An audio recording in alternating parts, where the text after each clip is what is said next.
नमस्ते, मेरा नाम ओमवती है। आज हम बात करेंगे बीए इंग्लिश ऑनर्स का। आपका विषय है हिंदी भाषा और संप्रेषण, जिसमें हिंदी भाषा और संप्रेषण में आपका चतुर्थ यूनिट है। संप्रेषण के विभिन्न जो माध्यम है, उसके बाद हम चर्चा करेंगे आज संप्रेषण के लिखित और मौखिक रूप में पढ़ना और समझना पर, कि पढ़ना और समझना किसे कहते हैं। जब हम बात करते हैं पढ़ना किसे कहते हैं, तो आप सभी जानते हैं कि मनुष्य का जो विकास की प्रक्रिया है, उसके सभ्यता और संस्कृति के विकास की जो प्रक्रिया है, उसमें मानव का जिस तरीके से धीरे-धीरे विकास हो रहा है, तो मानव के विकास की प्रक्रिया में वह धीरे-धीरे अपना भाषा का जो स्तर है, उसका भी विकास हो रहा है, उसके संप्रेषण की प्रक्रिया का भी विकास।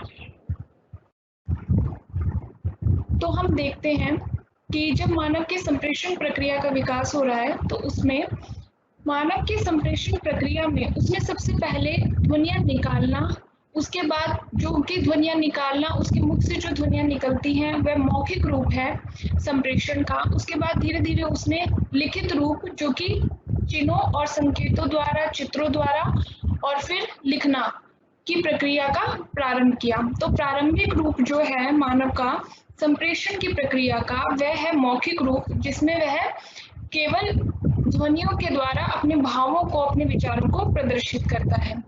तो जब मानव का विकास की प्रक्रिया शुरू हुई, वहां से मौखिक रूप की शुरुआत हुई और उसके बाद उसके लिखित रूप की शुरुआत हुई। तो मानव की लिखित रूप की शुरुआत होने के बाद, hello ma'am please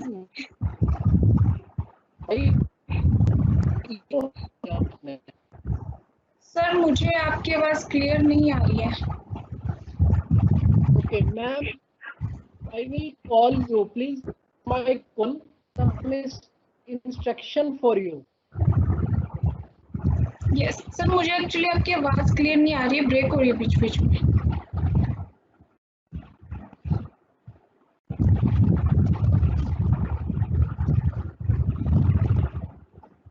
please continue ma'am.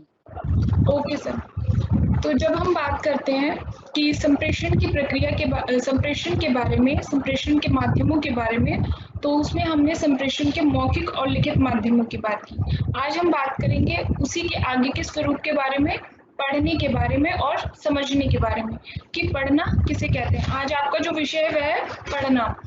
तो देखिए, जब आप किसी भी पाठ्य पुस्तक को पढ़ते हैं या किसी भी पुस्तक, उपन्यास, नाटक, कहानी या किसी भी विधा को पढ़ते हैं, चाहे वे गद्य है, चाहे पद्य है, कविता, कहानी है, कुछ भी हो सकता है, तो उसको पढ़ने के लिए जब आप अपने मुख से जो ध्वनि उच्चारित करते हैं, जो स्वरों के साथ आरोह और अवरोह के क्रम में उसको पढ़ते हैं किसी भी पुस्तक को, उसे वाचन या पढ़ना कहते हैं। उसमें आपको एक चीज ध्यान रखने की आवश्यकता है कि आप जब पढ़ते हैं तो उसमें आपको आवश्यक है कि आप उसका क्रम ध्यान रखें, कि जो स्वर हैं, जो वाक्य है, उसके स्वरों के अनुसार आप उसे पढ़ें।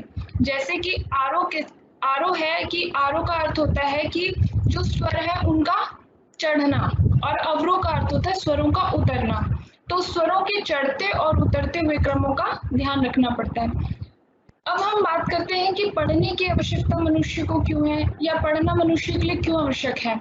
तो देखिए, आपके प्रतिदिन के जितने भी कार्य हैं, आपकी दिनचर्या है या आपका सामाजिक कार्य है, उसमें पढ़ने के बिना आप अपने भावों की अभिव्यक्ति नहीं कर सकते, विचारों का विनिमय नहीं कर सकते, दूसरों के विचारों को समझ नहीं सकते, विचारों का आदान प्रदान नहीं कर सकते। कैसे, ये हम जानेंगे। जैसे मान लीजिए कोई निमंत्रण पत्र आपके पास आया, तो निमंत्रण पत्र को पढ़कर ही आप समझ पाते हैं कि वह किस चीज का निमंत्रण पत्र है। वह किसी प्रोग्राम का भी हो सकता है, किसी कार्यक्रम का, सामाजिक कार्यक्रम का, या किसी शादी के कार्यक्रम का, व्यक्तिगत कार्यक्रम का भी हो सकता है। तो निमंत्रण पत्र किस लिए आपके पास आया है, उसको आप पढ़कर जानते हैं। मनुष्य के जो विकास की प्रक्रिया है, उसके लिए पढ़ना आवश्यक है, उसको नवीन जानकारियां प्राप्त होती है पढ़ने से। वह आज हमारे विश्व में बहुत सी सूचनाएं हैं, बहुत से समाचार हैं, बहुत सी चीजें हैं जिनके बारे में मनुष्य की, क्योंकि जिज्ञासा की प्रवृत्ति है, तो वह जानना चाहता है, वह उन चीजों के बारे में जानता है पढ़कर। और पढ़ना मनुष्य के विकास की प्रक्रिया में शामिल है। उसकी आवश्यकता है पढ़ना। पढ़ने के अगर वह पढ़ नहीं पाएगा तो मनुष्य के विकास की प्रक्रिया भी रुक जाएगी।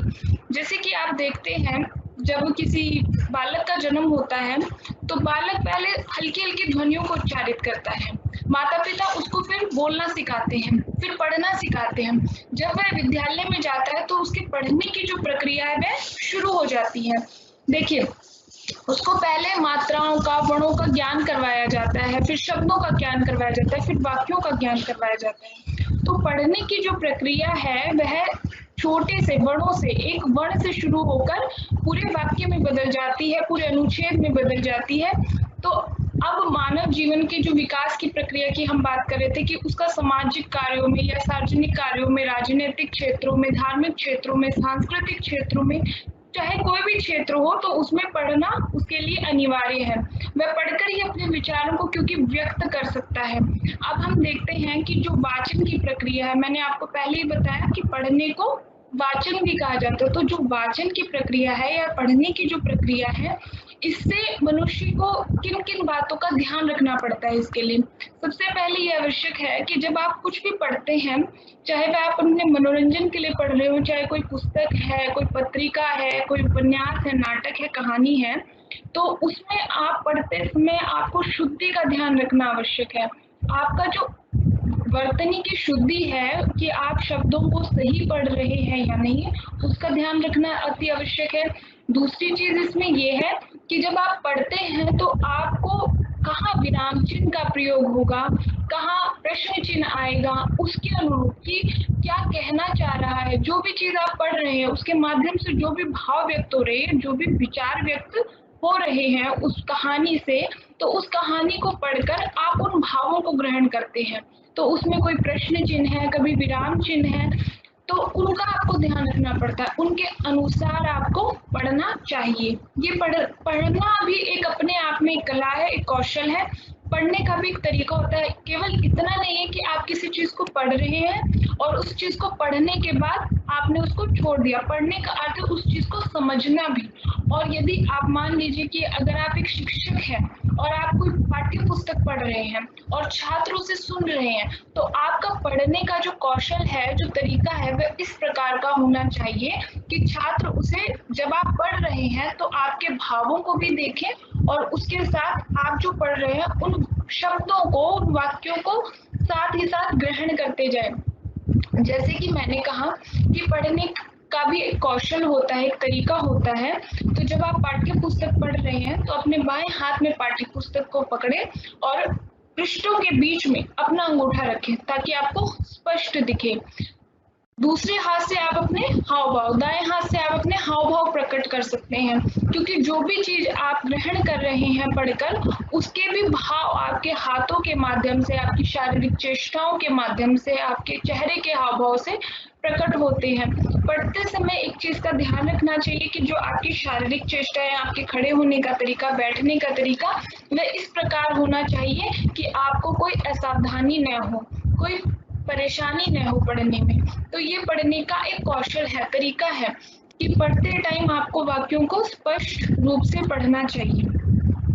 अब मैं आप लोगों के साथ एक पीडीएफ शेयर कर रही हूँ, नोट्स, जिसमें हम देखेंगे कि किस तरह से पढ़ना चाहिए। तो सबसे पहले है पढ़ना, आपका टॉपिक है आज का। किसी पुस्तक, ग्रंथ या पाठ या कविता, मैंने पहले ही कहा कि कोई भी रूप हो सकता है, जैसे कि पुस्तक, ग्रंथ या पाठ या कविता आदि को पढ़ना सस्वर या मौन रूप से, वह पढ़ना कहलाता है। सामान्यतः पढ़ना, पढ़ाना को वाचन भी कहते हैं। किसी भी चीज को पढ़ना, वह कोई कहानी हो सकती है, कोई कविता हो सकती है, कोई भी ग्रंथ हो सकता है, उसको स्वरों के साथ या फिर मौन रूप से पढ़ना। एक होता है बोलकर पढ़ना, दूसरा मौन रूप से जो आप मन मन में पढ़ते हैं, तो दूसरा मौन रूप से पढ़ना। कुछ भी पढ़ना या पढ़ाना को वाचन या पढ़ना कहते हैं। और वह किसी भी भाषा में किसी लिखित सामग्री को पढ़ना और समझना ही पढ़ना माना जाता है। क्या कह रहे हैं कि भाषा में किसी भी लिखित सामग्री को पढ़ना और समझना, मैंने दोनों बातें कही कि केवल ये नहीं है कि आप उस चीज को पढ़ रहे हैं और आपने एक साथ उस चीज को पढ़ा और रख दिया, उसको पढ़कर समझना महत्वपूर्ण है। दोनों चीजें एक साथ चलती हैं। हम जैसे साहित्य या विचार साहित्य को पढ़ते हैं, हमारा मन मस्तिष्क उसी के अनुरूप ढलने लगता है। सही बात है कि जैसे हम किसी भी कहानी को पढ़ते हैं तो कहानी को पढ़कर हमारे मन में भाव उद्दीपित होते हैं, हमारा जो मस्तिष्क है वह मंथन करने लग जाता है। अगर कहानी में कुछ ऐसी घटनाएं घटती हैं जो कि हमारे मन को आंदोलित करती हैं, तो जो कहानी है या जो कविता है तो उसी के बारे में कह रहे हैं कि साहित्य या विचार साहित्य को जब हम पढ़ते हैं, किसी ऐसे साहित्य को जब हम पढ़ते हैं तो हमारा मन मस्तिष्क उसी के अनुरूप ढलने लग जाता है, हम उसके बारे में सोचने लग जाते हैं कि ये घटना क्यों घटी। आगे कह रहे हैं कविता पठन साहित्य में, मतलब कविता पठन साहित्य में कविता का जो पाठ किया जाता है उस साहित्य में भाव अभिव्यक्ति की सर्वाधिक सशक्त विधा काव्य या कविता ही है। मतलब कह रहे हैं, कहने का यह है कि जब आप किसी कविता को पढ़ते हैं तो उसमें भाव अभिव्यक्ति सबसे अधिक जो सशक्त विधा है, मतलब अपने भावों को अभिव्यक्त करने की। मैंने आपको पहले ही बताया कि हमारे पास बहुत सी विधाएं हैं, जैसे गद्य और पद्य। गद्य के अंतर्गत नाटक, कहानी, उपन्यास, आलोचना, निबंध, बहुत से रूप आते हैं। उसी प्रकार पद्य में हमारी कविताएं आती हैं। तो जब हम बात करते हैं कविताओं की या नाटक कहानियों की, तो कह रहे हैं कि कविता पढ़ना, मतलब कविता वह माध्यम है जिसमें भावों की सबसे ज्यादा अभिव्यक्ति होती है। जिसमें भावों की सबसे ज्यादा अभिव्यक्ति होती है वो कौन सा रूप है? वह साहित्य का जो कविता पाठ है वह विधा का रूप है। आगे कह रहे हैं कि संस्कृत साहित्य से लेकर अब तक काव्य के प्रचार प्रसार से इस विधा के महत्व का अंदाजा लगाया जा सकता है कि जो संस्कृत साहित्य है वहां से शुरू हुआ है साहित्य, जो हमारी पहली भाषा मानी जाती है। सभी जानते हैं कि हमारी पहली भाषा संस्कृत भाषा है, जहां से साहित्य की शुरुआत हुई है ना। तो जहां से साहित्य की शुरुआत हुई है वह कौन सा साहित्य? संस्कृत साहित्य। तो शुरुआती समय से बात कर रहे हैं कि संस्कृत साहित्य से लेकर अब तक के काव्य में और आधुनिक काल तक के, मतलब आज तक के समय में जितने भी काव्य की, मतलब जितनी भी कविताओं की प्रचार प्रसार से इस विधा के महत्व को अंदाजा लगाया जा सकता है। मतलब क्या कह रहे हैं कि संस्कृत साहित्य से लेकर, मतलब प्राचीन समय से लेकर आधुनिक समय तक में जो कविता का, जो काव्य का प्रचार प्रसार हुआ है, जितना लोकप्रिय कविता है उसका अंदाजा इसके महत्व से लगाया जा सकता है। कविता पढ़ने से कवि के संप्रेषित संदेश व भाव से परिचित हुआ जाता है। कह रहे हैं कि किसी भी कविता को पढ़ने से जो संदेश या जो भाव कौन देना चाहता है, कवि देना चाहता है, उस संदेश और उस भाव से परिचित हो जाते हैं। पढ़ना में आपको, मैंने पहले पढ़ना के बारे में बताया, उसके साथ ही पढ़ना में आपको बता रहे हैं कि जो साहित्य की जो विधाएं हैं उसमें कविता किस तरीके से पढ़ी जाती है और किस तरीके से कविता अपने भावों को प्रदर्शित करती है। क्योंकि कह रहे हैं कि कविता में सबसे ज्यादा भाव प्रदर्शित होता है, तो कविता वह माध्यम है जिसमें सबसे ज्यादा भाव का प्रदर्शन होता है। ठीक है, तो आगे देखिए क्या कह रहे हैं कि कविता में वर्णित नीति, भक्ति, जीवन दर्शन, व्यंग्य आदि विचारों की अनुभूति कराकर आनंद अनुभूति कराना। मतलब कविता में जो नीति है, जो जीवन दर्शन है, कविता के माध्यम से, मतलब किसी भी कविता, जैसे कि आपने कोई भी कविता पढ़ी होगी तो आप देखेंगे कि कविता के द्वारा कोई न कोई एक विचार प्रस्तुत किया जाता है ना।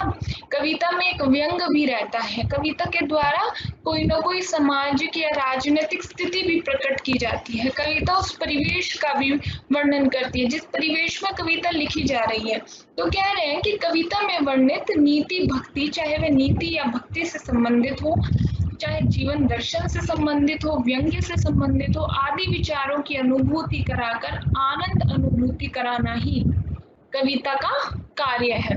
कविता के माध्यम से तत्कालिक सामाजिक, धार्मिक, राजनैतिक, पौराणिक, ऐतिहासिक पक्षों की जानकारी देना।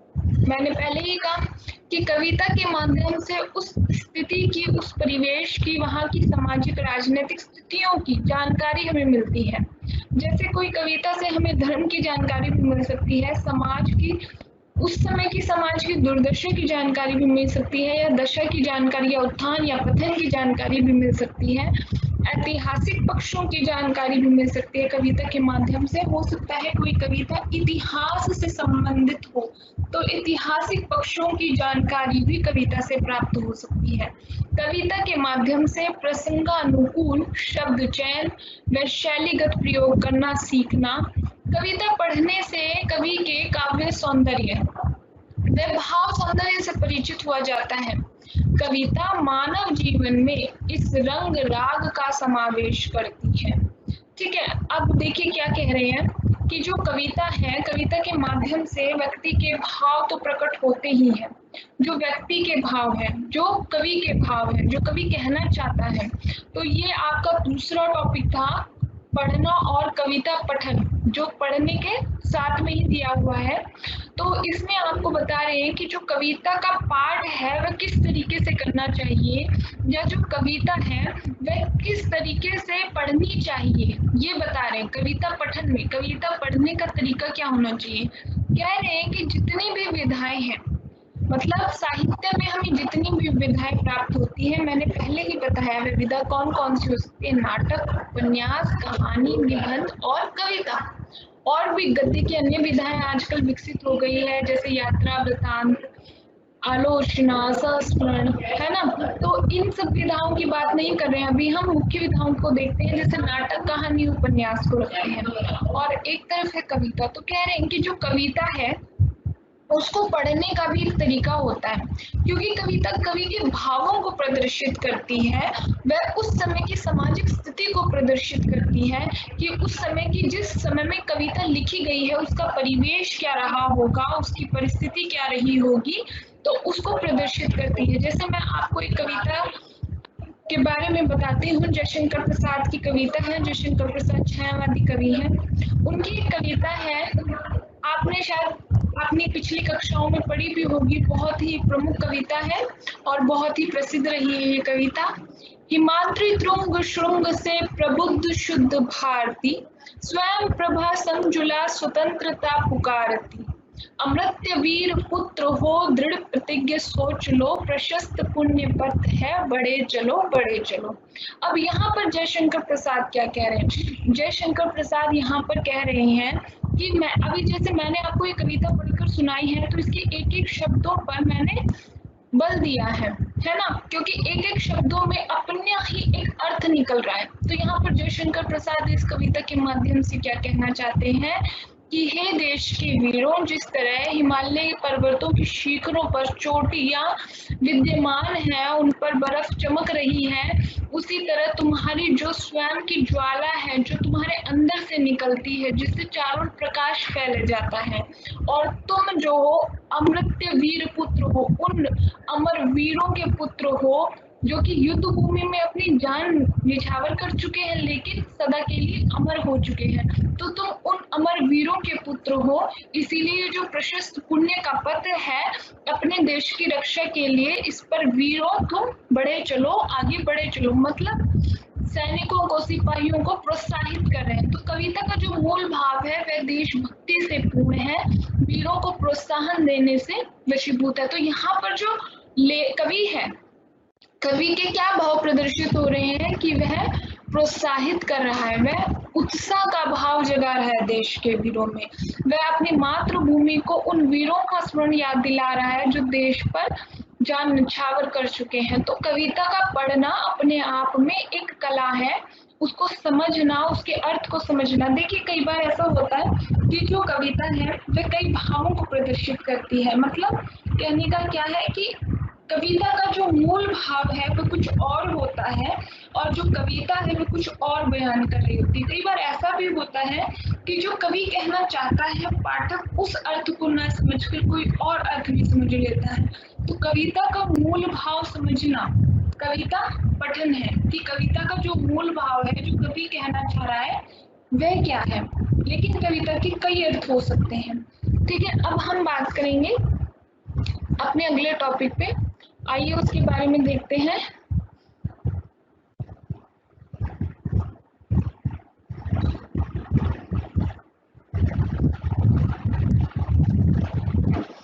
नाट्यांश पठन मतलब नाटक का पढ़ना। अब नाटक किस तरीके से पढ़ा जाता है या नाटक किस तरीके से लिखा जाता है उसके बारे में हम बात करेंगे। देखिए क्या कह रहे हैं कि नाटक का प्रभाव सिनेमा की भांति होता है। इसमें हर आयु वर्ग व समाज के प्रत्येक वर्ग के लिए कुछ न कुछ होता है। भारत जैसे ग्रामीण देश में जहां अभी तक भी एक बड़ा वर्ग अशिक्षित है और साथ आधुनिक सूचना व संप्रेषण साधनों से अछूता है, ऐसे में नाटक या नाट्यांश पठन संप्रेषण में महत्वपूर्ण भूमिका का निर्वाह कर सकता है। इन्होंने क्या कहा कि जो नाटक है उसका प्रभाव सिनेमा की भांति होता है। ठीक है, जैसे सिनेमा में, जैसे आप टीवी में देखते हैं कि एक पिक्चर चल रही है, तो वह जो पिक्चर चल रही है, जो फिल्म चल रही है, उसको देख कर आप उस फिल्म में दिए जाने वाली सूचनाओं को ग्रहण करते हैं, उसके उद्देश्यों को ग्रहण करते हैं, उसको समझ पाते हैं, है ना। तो आप उनको समझ पाते हैं कैसे? क्योंकि वहां पर जो विचार विमर्श हो रहे हैं भाष्य के माध्यम से, जो आपके और उस के बीच में संप्रेषण हो रहा है। आप वहां पर श्रोता हैं और जो आपके सामने फिल्म चल रही है वहां पर आपको पता चल रहा है कि वहां पर किस तरीके से वह विचारों को प्रस्तुत कर रहे हैं, घटनाओं को दिखा रहे हैं। तो यहाँ पर कह रहे हैं तो एक नाटक होता है क्योंकि वह भी एक अंक का, उसमें प्रदर्शन मंच पर अभिनय किया जाता है अंकों का। तो वहां पर एक के बाद एक घटनाएं दिखाई जाती हैं कि नाटक किस तरीके से चल रहा है। तो पहले कह रहे हैं कि वह भी सिनेमा की बात होता है। दूसरा, क्योंकि भारत में बहुत सा वर्ग अभी भी निरक्षर है, तो वह कह रहे हैं कि ये नाटक जो है सभी वर्गों के लिए, चाहे वे शिक्षित हो चाहे शिक्षित हो, और इसका जो प्रभाव है वह सभी पर पड़ता है। देखिए जब नाटक पठन की बात कह रहे हैं तो आपने कभी कोई नाटक पढ़ा होगा तो उसमें देखेंगे कि कई पात्र होते हैं। मान लीजिए उसमें 5 या 7 पात्र हैं, 10 पात्र हैं, उसमें अंक भी होते हैं, 5 अंक भी हो सकते हैं, 6 अंक भी हो सकते हैं। हर एक अंक पर जो मंच पर नाटक का अभिनय किया जाता है तो हर एक अंक के बाद पर्दा गिरता है और पर्दा उठता है। तो मंच पर नाटक का अभिनय, जैसे आपने देखा होगा रामायण का अभिनय, कई बार आपने नाटक का देखा होगा, तो उसमें किस तरीके के संवाद होते हैं, किस तरीके से नाटक खेला जाता है। उसी तरह नाटक का पढ़ना, जो कि अपने आप में महत्वपूर्ण है कि नाटक किस तरह पढ़ा जाता है। तो नाटक के पढ़ने के लिए सबसे पहले हम ये देखेंगे कि नाटक पढ़ने के लिए सबसे पहले तो हमें भाषा का ज्ञान होना चाहिए। दूसरा, नाटक में जो विचार या संदेश या जिस उद्देश्य से लिखा गया है वह भाव आपकी शारीरिक चेष्टाओं द्वारा, आपके हाथों के द्वारा, आपके चेहरे के द्वारा प्रदर्शित होने चाहिए। जैसे कि मैं आपको बताती हूँ, भारतेंदु हरिश्चंद्र का नाटक है भारत दुर्दशा, जिसमें भारत की दुर्दशा का चित्रण किया गया है। ठीक है, जिस समय नाटक लिखा गया है या नाटक का जो परिवेश परिस्थिति है वह ये बताता है कि देश में जो भारत की स्थिति है वह दरिद्र हो गया है, आलस से ग्रस्त है, और कुछ लोग हैं जो स्वार्थी भी हो चुके हैं, जो बिक जाते हैं। तो भारत की जो दुर्दशा है वह खराब है। ठीक है, भारत की दुर्दशा नाटक का नाम से ही पता चलता है। कईयों में नाटक के शीर्षक से ही उसका भाव समझ में आ जाता है कि भारत दुर्दशा नाटक की रचना की है भारतेंदु हरिश्चंद्र ने, तो उन्होंने भारत दुर्दशा से ही समझ में आना कि भारत की दुर्दशा क्या स्थिति होगी, मतलब दयनीय स्थिति है। तो यहाँ पर बात करें कि नाटक का पढ़ना, तो यहाँ पर जब आप भावों को व्यक्त करेंगे तो आप देखेंगे कि उसमें दिखाया गया है कि भारत जो है बार बार मूर्छित होकर गिर जाता है, जिसे पात्र के रूप में दिखाया गया है, भारत माता के रूप में दिखाया गया है, पात्र के रूप में प्रदर्शित किया गया। दिखाते हैं कि उसको बार बार साहस जगाने का प्रयास करते हैं कि आप उठ जाओ, जग जाओ, देश की भलाई के लिए आपको जागृत तो होना होगा, उसका आह्वान करते हैं। लेकिन वहाँ जो भारत है वो बार-बार मूर्छित होकर गिर जाता है। तो वहाँ पर नाटक में जो भाव प्रदर्शित हो रहे हैं, जब आप नाटक पढ़ रहे हैं तो उन भावों का आपके चेहरे पर हाव भाव का आना आवश्यक है, जिससे नाटक के जो भाव हैं, जो श्रोता है जो सुन रहे हैं नाटक को, उन तक भी वो विचार पहुंचे और वह अपना प्रभाव उन श्रोताओं पर डाले। ठीक है, अब हम बात करते हैं इसके आगे नाटक पठन के बाद।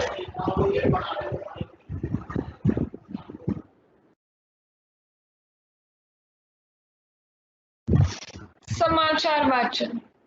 समाचार वाचन का मतलब है, वाचन का तो मैंने पहले ही बताया कि पढ़ना, या वाचन मतलब बोलना, वचन। तो समाचार वाचन का मतलब है समाचार को पढ़ना। अब समाचार वाचन किस तरीके से किया जाता है? देखिए, समाचार वाचन या पढ़ने से,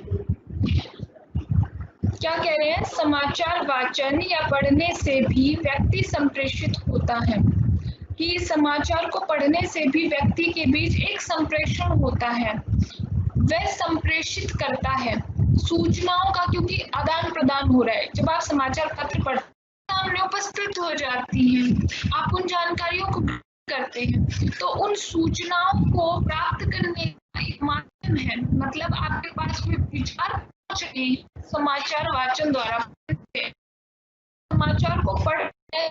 अगर आपके पास कोई सूचना को सुन भी रहा है, तो वह उन सूचना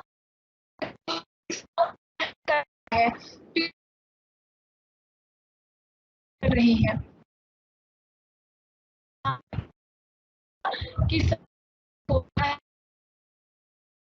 मतलब उसके पास सूचनाएं पहुंचती हैं और दूसरों तक भी सूचनाएं वह पहुंचाता है। से लेकर विश्व की किसी भी घटना की जानकारी हमें प्रतिदिन समाचार पत्रों के माध्यम से मिलती है। सही है कि छोटे से गांव से लेकर विश्व की किसी भी घटना की जानकारी हमें समाचार पत्रों से मिल जाती है। यह मानवीय स्वभाव है कि वह अपने स्थानीय परिवेश से लेकर वैश्विक स्तर की सभी नवीनतम सूचनाओं को जानना चाहता है, क्योंकि यह मानव का स्वभाव है। मानवीय स्वभाव मतलब मानव का ये स्वभाव है, ये आप जानते हैं कि मानव का ये स्वभाव है कि वह सभी सूचनाओं को प्राप्त करना चाहता है, क्योंकि उसकी एक प्रवृत्ति है जिज्ञासा की प्रवृत्ति। वह सभी सूचनाओं को जानना चाहता है, प्राप्त करना चाहता है, नवीन घटनाओं के बारे में क्या जानना चाहता है कि दूसरे देश में क्या घटित हो रहा है, दूसरे देश में किस तरीके का जीवन लोग बिताते हैं, वहां पर कौन सी समस्या है, कौन सी वृद्धि हो रही है, ये सभी सूचनाएं वह प्राप्त करना चाहता है, क्योंकि मानव की जिज्ञासा की प्रवृत्ति है ना। इसके लिए वह समाचार पत्र पढ़ता है।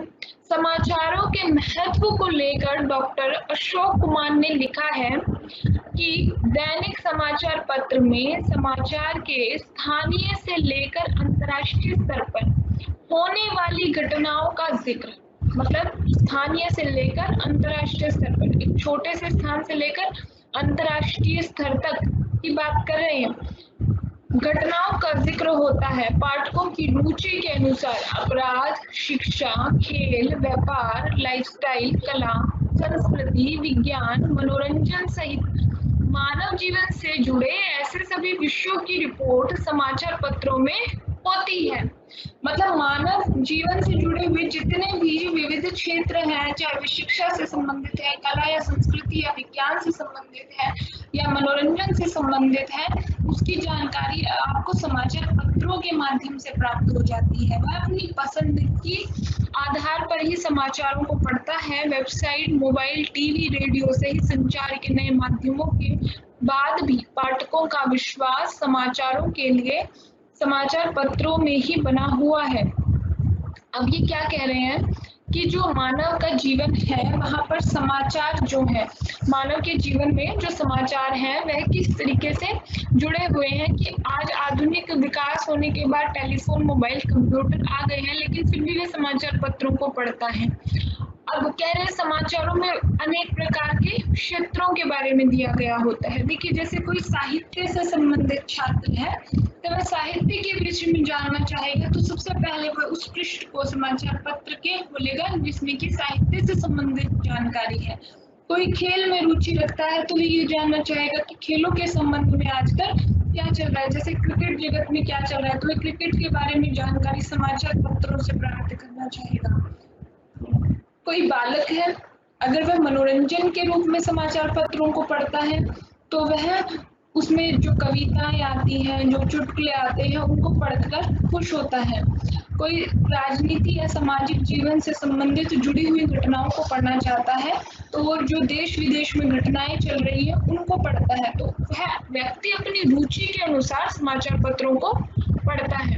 अब हम बात करते हैं समझना की, कि समझना किसे कहते हैं या समझा किस तरीके से जाता है। जब आप किसी चीज को पढ़ रहे हैं, किसी भी पुस्तक को अगर आप पढ़ रहे हैं तो आप उसको किस तरह समझ पा रहे हैं।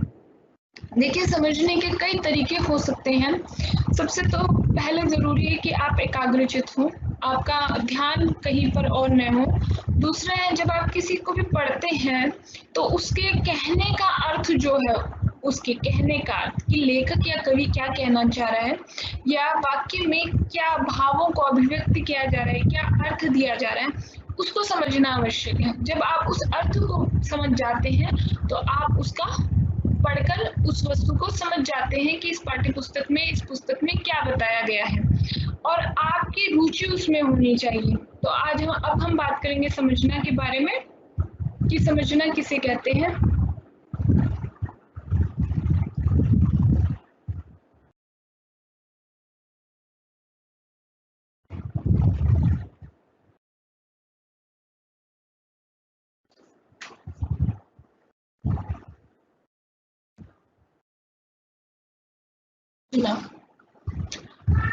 संप्रेषण प्रक्रिया में बोलने, लिखने, पढ़ने के क्रम में, ठीक है, क्या कहा, संप्रेषण की प्रक्रिया में बोलने, लिखने और पढ़ने के क्रम में, मुख से बोलने, लिखने और पढ़ने के क्रम में एक महत्वपूर्ण बिंदु आता है समझना, ठीक है। और समझना किसी तथ्य या विचार की समझ श्रोता में कितनी विकसित हुई है, इस तथ्य का पता उसके विवरण देने, वर्णन करने, विश्लेषण और व्याख्या से लगता है। इन्होंने क्या कहा कि जब संप्रेषण की जो प्रक्रिया है उसमें सबसे पहले आप बोलना सीखते हैं, फिर लिखना सीखते हैं, फिर उसे निरंतर रूप से पढ़ना सीखते हैं। तो ये जो संप्रेषण की प्रक्रिया का एक क्रम है उसमें एक बिंदु आता है समझना, कि आप किसी चीज को पढ़ रहे हैं, बोल रहे हैं, लिख रहे हैं तो आप उस चीज को समझ भी रहे हैं और उस चीज को या उस पुस्तक को समझने के लिए, उन विचारों या तथ्यों को समझने के लिए जो श्रोता है उसके विचारों में वह तथ्य जो उसने पढ़ा वह उसका कितने अच्छे ढंग से व्याख्या कर पाया है, इसका विवेचन कर पाया है, इस बात से लगता है कि उसने क्या समझा। मैं आपको फिर बताती हूँ कि क्या कह रहे हैं कि जब भी कोई व्यक्ति किसी पुस्तक को पढ़ता है और उस पुस्तक को पढ़ने के बाद जब वह उसका विवेचन करता है, उसकी व्याख्या करता है, उसके अर्थों को समझता है, उसके भावों को समझता है और उसका जो व्याख्या वह कर पाता है तो उससे पता चलता है कि उस व्यक्ति ने पुस्तक को कितने अच्छी प्रकार से समझा जब वह उन विचारों को प्रदर्शित करता है, ठीक है। अब कह रहे हैं संप्रेषक को चाहिए कि वह अपने संप्रेषित श्रोता व्यक्ति या वर्ग द्वारा संदेश ग्रहण का पता उपयुक्त विधियों से लगाए, ठीक है, कि व्यक्ति ने जो भी संदेश, मतलब एक व्यक्ति जो भी संदेश दूसरे व्यक्ति तक पहुंचाता है तो उस संदेश को पहुंचाने के बाद दूसरे व्यक्ति ने उसे किस प्रकार समझा, इसका पता हम कैसे लगा सकते हैं। इसका पता लगाने के लिए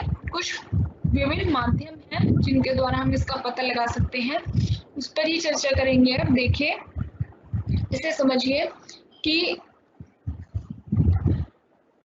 शिक्षा के क्षेत्र में समय समय पर विभिन्न साहित्यिक व अन्य गतिविधियों द्वारा इस बात का पता लगा सकते हैं, ठीक है।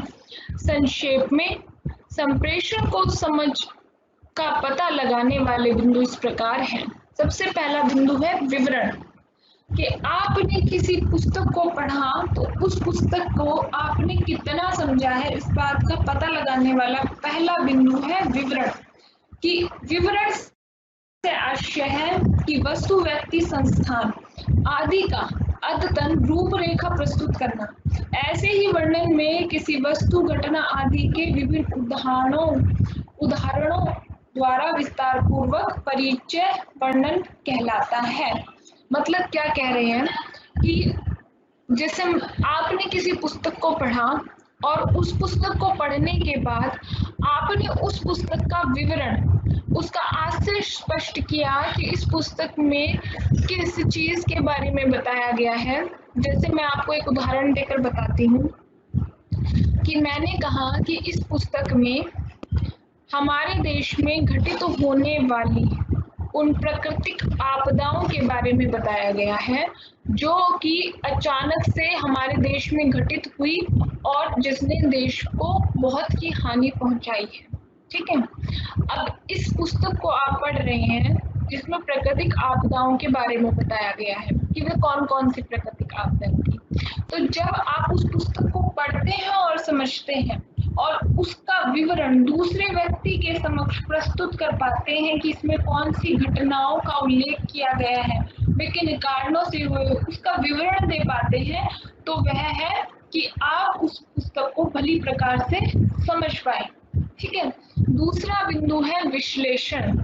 विश्लेषण क्या होता है? किसी चीज के गुण दोषों का पता लगाना, उसका विश्लेषण करना कि मान लीजिए इसमें ये बात सही थी इसलिए ऐसा हुआ और इसमें ये बात गलत थी इसलिए ऐसा हुआ, मतलब उसके गुण और दोष बताना।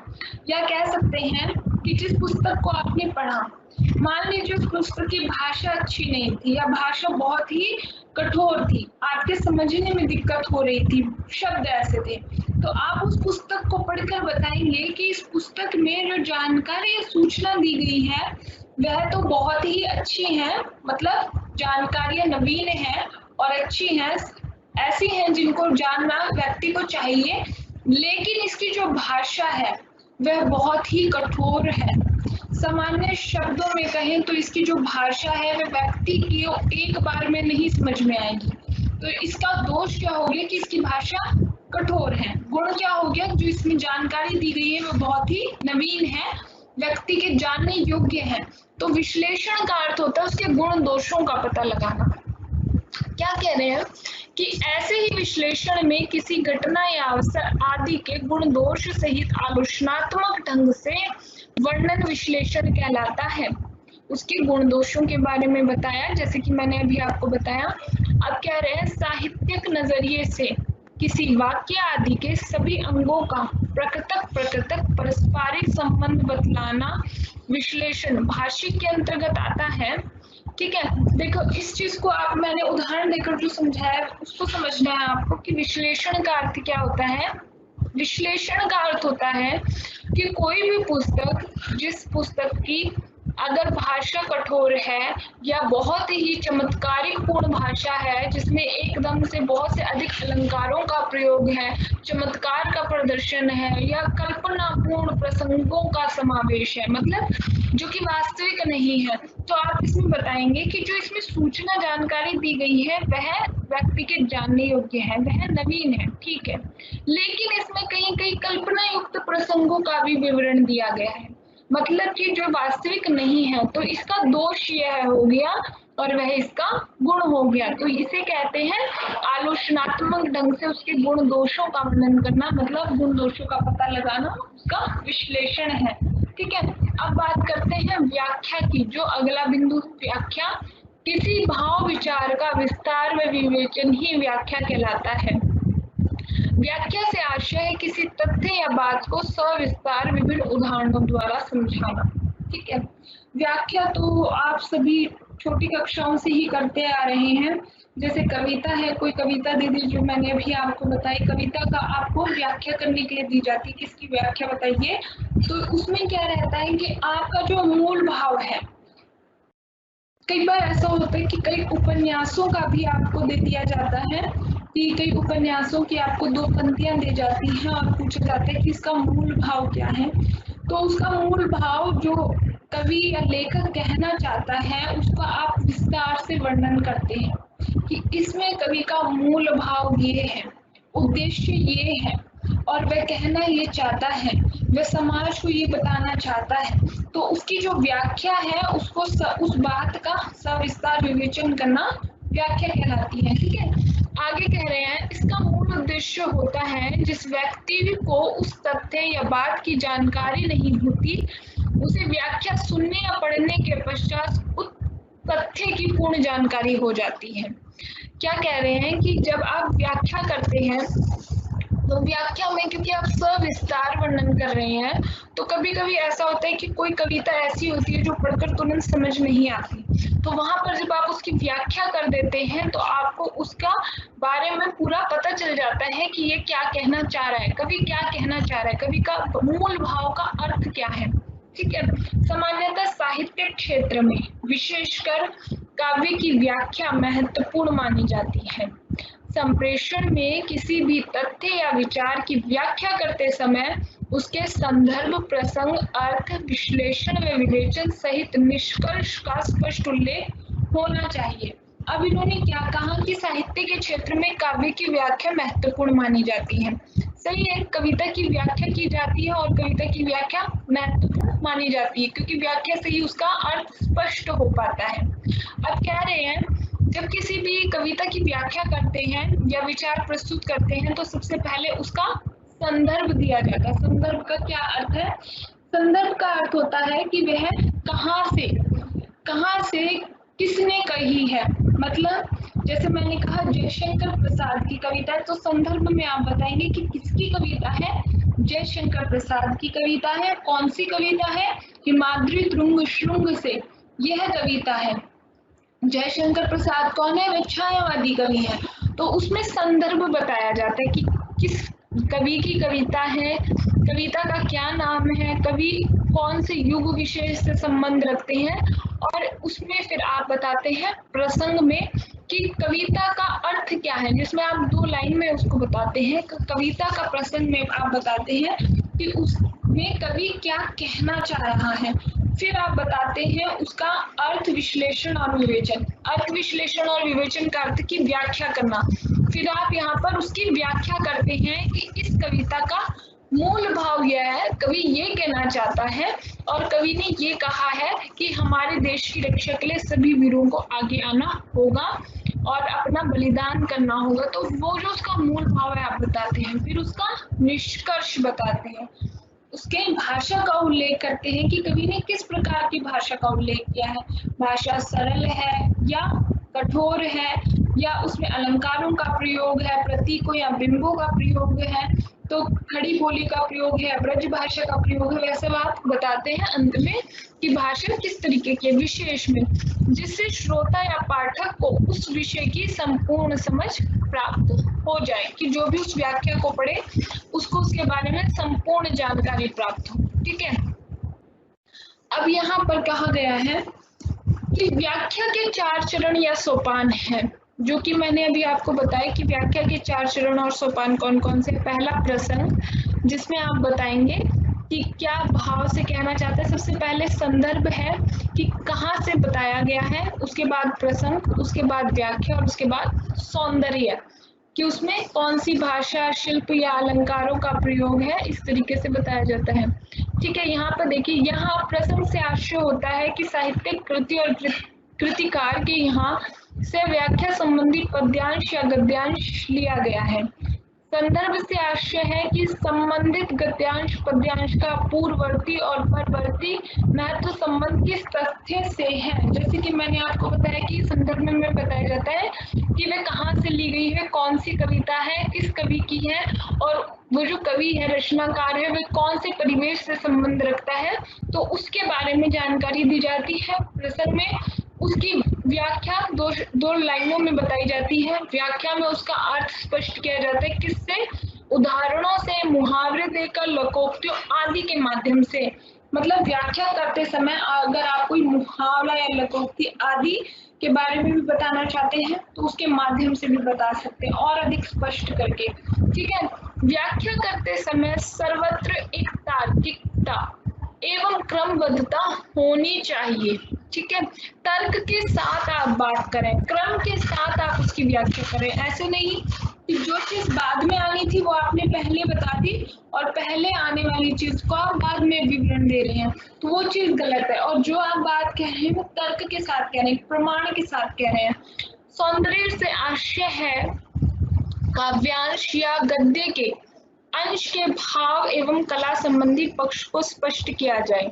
इसमें वस्तुतः कवि या लेखक की कल्पना शक्ति, यथार्थ पर पकड़, साथ ही भाषा, शस्त्र, अलंकार, रस, काव्य गुण, छंद आदि पर लेखक की कुशलता को अभिव्यक्त किया जाता है। मतलब सौंदर्य से क्या आशय है कि उस सौंदर्य में बताया जाएगा कि इसमें भाषा के बारे में बात की जाएगी कि कौन सा रस है, कौन सा काव्य गुण है, कौन सा छंद है, कौन से अलंकार है, कौन सी भाषा का प्रयोग इस कविता में किया गया, जैसे खड़ी बोली आदि भाषा का, उपमा या रूपक अनुप्रास अलंकार का, कौन से रस का प्रयोग किया गया। श्रृंगार रस में कोई कविता हो सकती है ना, श्रृंगार रस में हो सकती है या फिर वियोग रस में हो सकती है। कौन सा काव्य गुण है, ओज गुण या प्रसाद गुण, कौन से छंदों का प्रयोग है, वो आप अंत में बताते हैं सौंदर्य में।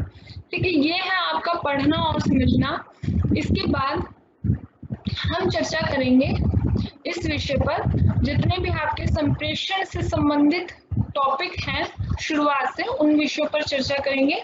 अब हम बात करेंगे संप्रेषण के तत्वों के बारे में कि संप्रेषण के तत्व क्या क्या हैं, जो कि हमने पहले संप्रेषण के माध्यम और संप्रेषण के मौखिक और लिखित रूपों के बारे में बात की है। अब हम बात करेंगे संप्रेषण के माध्यमों के बारे में।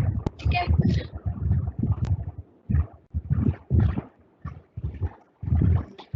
संप्रेषण के तत्व कौन कौन से हैं?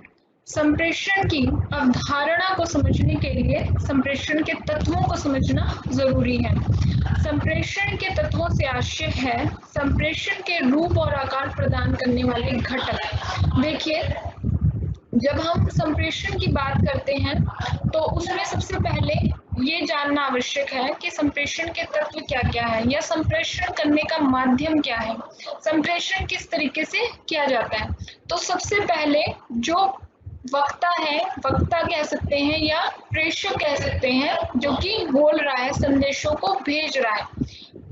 पहला संप्रेषक या वक्ता या वह व्यक्ति जो संदेश को भेज रहा है, पहला बिंदु है। दूसरा है वह माध्यम कौन कौन से हैं जिस माध्यम के द्वारा वह संदेश को, सूचनाओं को भेज रहा है। ठीक है, तीसरा संदेश, कि संदेश क्या है।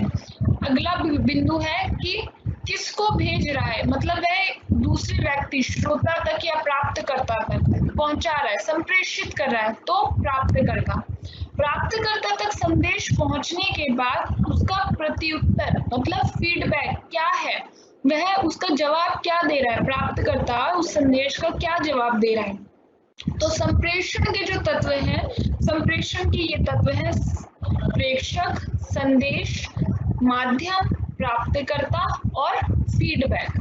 ठीक है, फीडबैक बहुत महत्वपूर्ण है क्योंकि जब तक आपको ये नहीं पता होगा कि जो आपने संदेश भेजा है वो प्राप्तकर्ता ने उसी रूप में प्राप्त किया है जिस रूप में आपने भेजा है या नहीं, वह आपको पता चलता है फीडबैक से। तो हम एक एक करके संप्रेषण के तत्वों के बारे में चर्चा करेंगे कि संप्रेषण के तत्व क्या क्या हैं।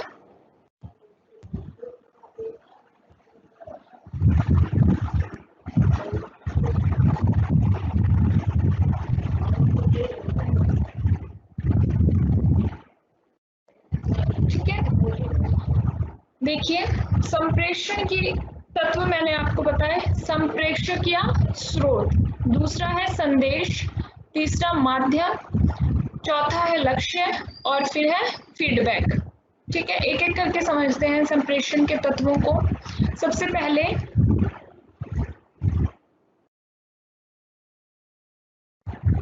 स्रोत,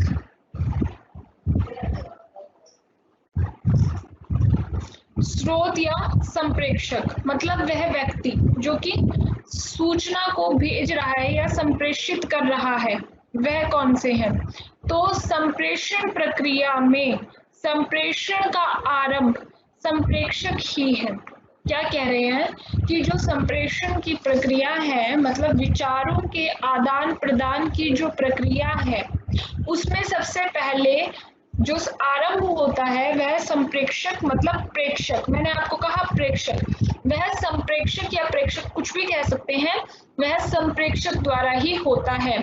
संप्रेषक में संप्रेषण हेतु संप्रेषण की प्रवीणता, प्रवृत्ति और सामाजिक सांस्कृतिक व्यवहार का ज्ञान होना चाहिए।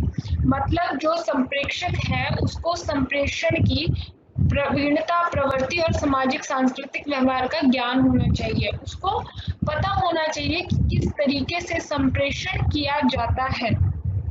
ठीक है, इसमें संप्रेषण प्रवीणता हेतु बोलना, लिखना, पढ़ना, सुनना एवं तर्क वितर्क करना आता है कि आप किसी से बातचीत कर रहे हैं या किसी तक कुछ बात पहुंचा रहे हैं, विचारों या सूचनाओं को पहुंचा रहे हैं, तो उसमें क्या क्या आता है संप्रेषण की प्रवीणता में कि आप किस तरीके से उसमें बोलने में, संप्रेषण करने में, विचारों का आदान प्रदान करने में कुशल है, प्रवीण है।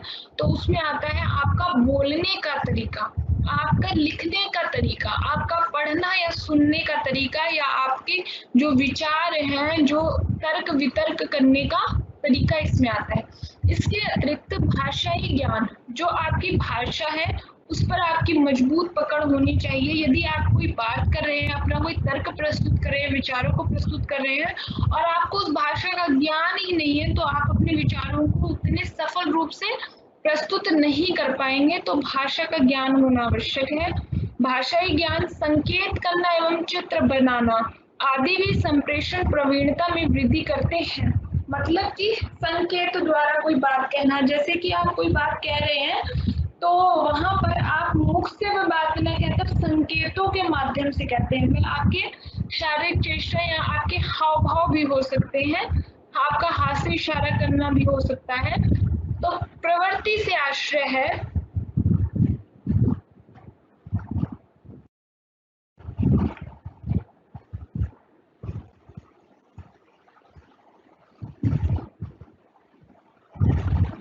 कि संप्रेषण का संदेश ग्रहीता के प्रति दृष्टिकोण और उसका व्यवहार।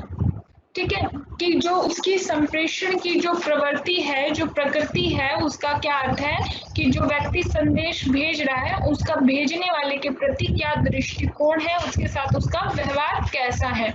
दूसरा है आपका, दूसरा संदेश की विषय वस्तु के प्रति संप्रेषक की क्या धारणा है, मतलब जो संदेश है वो किस विषय से संबंधित है और उसके प्रति जो संप्रेषक है, जो भेजने वाला है, वह क्या विचार रखता है, और जो संप्रेषण है उसका उस समय बात करने का तरीका कैसा है, उस समय रवैया कैसा है, कि वह आपसे प्यार से बात कर रहा है या क्रोध से बात कर रहा है। मतलब संप्रेषण का कोई भी तरीका हो सकता है। ठीक है, फिर कह रहे हैं कि ऐसे संप्रेषक को संप्रेषण करते समय समाज के वर्गों, अमीर गरीब, शिक्षित अशिक्षित, युवा वृद्ध एवं बाल वर्ग आदि का ध्यान रखना चाहिए।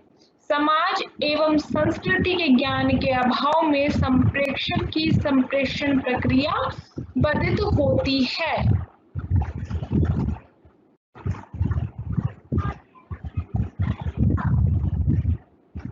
ठीक है, फिर आपका दूसरा है संदेश। पहला आपका था संप्रेषक मतलब वह व्यक्ति जो संदेश भेज रहा है, दूसरा है संदेश। संदेश क्या है, जो संदेश भेजा जा रहा है वह संदेश क्या है, जो सूचना है, जो विचार विनिमय करना है वह क्या है, तो उसके बारे में बात करते हैं। दूसरा है संदेश। संप्रेषण प्रक्रिया में संप्रेषक जो कुछ भी कहना चाहता है श्रोता के समक्ष वह सब उसका संदेश है। ठीक है, मतलब कि संप्रेषण की प्रक्रिया में पहला बिंदु क्या है, पहला बिंदु है संप्रेषक। वह व्यक्ति जो संदेश भेज रहा है उसे कहते हैं संप्रेषक। तो वह जो कुछ भी कहना चाहता है, और दूसरा व्यक्ति जो श्रोता है उस समय जो संदेश को सुन रहा है, वह सब उसका संदेश है। संदेश की रचना के वक्त संप्रेषक को कुछ महत्वपूर्ण बातों का ध्यान रखना चाहिए, जैसे संदेश की विषय वस्तु क्या है, मतलब संदेश जो है किस विषय से संबंधित है। ठीक है, संदेश का विवेचन किस प्रकार करना है, मतलब दूसरे व्यक्ति को श्रोता तक संदेश किस प्रकार बताना है। ठीक है, संदेश किस माध्यम द्वारा प्रेषित करना है। देखिए, वैसे तो प्रत्यक्ष रूप से आमने सामने संदेश भेजा जा सकता है या संदेश कोई सूचना या कोई विचार प्रस्तुत किया जा सकता है, लेकिन व्यक्ति अगर पास नहीं है, बहुत दूर है और वह व्यक्ति उस व्यक्ति तक कोई सूचना, संप्रेषक कोई सूचना प्राप्तकर्ता तक पहुंचाना चाहता है, तो ऐसी स्थिति में वह प्राप्तकर्ता तक किस माध्यम का उपयोग करता है। हो सकता है कि वह अपने टेलीफोन द्वारा उसको फोन कर दे, मोबाइल फोन द्वारा वह कोई मैसेज द्वारा भी अपना संदेश भेज सकता है, या फोन करके भी अपना संदेश भेज सकता है, या ईमेल द्वारा भी कोई सूचना भेज सकता है। तो उसका माध्यम जो है वह कोई भी हो सकता है, लिखित माध्यम भी हो सकता है, मौखिक माध्यम भी हो सकता है। और एक चीज और ध्यान रखनी है कि माध्यम परंपरागत भी हो सकते हैं और आधुनिक भी हो सकते हैं। फिर कह रहे हैं कि संदेश ग्रहणकर्ता कौन है, जो संदेश पा रहा है वह कौन है। देखिए, संदेश ग्रहणकर्ता भी महत्वपूर्ण है, क्योंकि जिसे आप संदेश भेज रहे हैं, यदि वह आपके परिचित व्यक्ति है तो आपका संदेश भेजने का तरीका जो है, भाषा जो है वो भिन्न होगी। अगर आपसे कोई बड़ा है या आप किसी ऑफिस में किसी अधिकारी को कोई संदेश भेज रहे हैं या कह रहे हैं, तो उसमें आपका जो संप्रेषण का कौशल है, जो तरीका है, वह अलग होगा। तो ये बात भी महत्वपूर्ण है कि संदेश ग्रहणकर्ता मतलब प्राप्तकर्ता कौन है। संप्रेषण में संदेश की रचना करना सबसे महत्वपूर्ण चरण है। कई बार हम देखते हैं कि एक खूब पढ़ा लिखा व्यक्ति भी अपनी बात को सामने वालों को ठीक से नहीं समझा पाता, जबकि एक व्यक्ति, सामान्य व्यक्ति, अपनी बात को बड़े प्रभावी ढंग से अभिव्यक्त करता है। तो यह वक्ता के संदेश कौशल के कारण वह सीख पाता है। क्या कह रहे हैं कि कई बार हम देखते हैं कि एक पढ़ा लिखा व्यक्ति कई बार अपनी बात को सामने वाले को नहीं समझा पाता, जबकि एक सामान्य व्यक्ति तो मतलब या तो कम पढ़ा लिखा हो सकता है या अपनी बात को बड़े प्रभावशाली ढंग से अभिव्यक्त करता हो। तो उसका प्रभाव क्यों पड़ रहा है, क्योंकि उसकी जो अभिव्यक्ति का तरीका है, वह अपनी बात को संप्रेषण का जो उसका तरीका है वह प्रभावशाली है, उसको अपनी बात को प्रस्तुत करना आता है। तो वह बात प्रस्तुत करने का जो तरीका है या बात को मनवाने का जो तरीका है उसे आता है। यह सब वक्ता के संदेश रचना कौशल के कारण ही वह सीख पाता है, कि जो वक्ता का जो संदेश है उसकी रचना कौशल के द्वारा ही वह सीख पाता है कि वह संदेश किस तरह का है। अब हम बात करते हैं माध्यम के बारे में, कि संप्रेषण की प्रक्रिया के जो माध्यम है वह माध्यम क्या है। तो जब हम बात करते हैं संप्रेषण प्रक्रिया के माध्यमों के बारे में, तो इसमें देखिए सबसे पहले है कि मैंने आपको बताया कि माध्यम कोई भी हो सकता है। कैसे माध्यम कोई भी हो सकता है, कि माध्यम का रूप लिखित भी हो सकता है, ठीक है, माध्यम का रूप मौखिक भी हो सकता है, और माध्यम का रूप आधुनिक और परंपरागत माध्यमों में भी हो सकता है। ठीक है, जैसे कि आपके सामने कोई व्यक्ति है प्रत्यक्ष रूप से, तो आप उस व्यक्ति को प्रत्यक्ष रूप से बोलकर भी कोई सूचना या संदेश संप्रेषित कर सकते हैं। यदि वह आपके पास नहीं है, भौगोलिक दूरी है, तो आप उसे टेलीफोन पर भी सूचना व संदेश दे सकते हैं। तो इसके दोनों रूप मौखिक हैं, आप बोलकर एक सूचना या संदेश दे रहे हैं, लेकिन एक में आप प्रत्यक्ष रूप से सूचना या संदेश दे रहे हैं और दूसरे में आप एक उपकरण का, एक माध्यम का प्रयोग कर रहे हैं।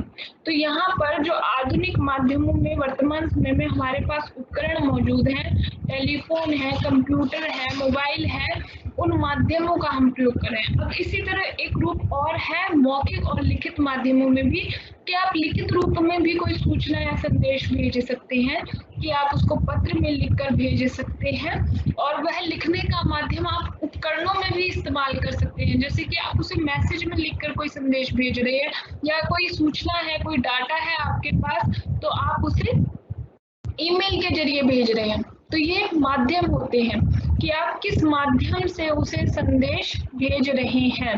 ठीक है, इसके बाद हम देखते हैं माध्यमों के बारे में पढ़ेंगे कि माध्यम संप्रेषण प्रक्रिया में वक्ता और श्रोता के मध्य सेतु का कार्य माध्यम करता है। माध्यम से यहाँ आशय है कि संप्रेषक किस प्रकार अपने संप्रेष्य संदेश को सामने वाले तक भेज रहा है।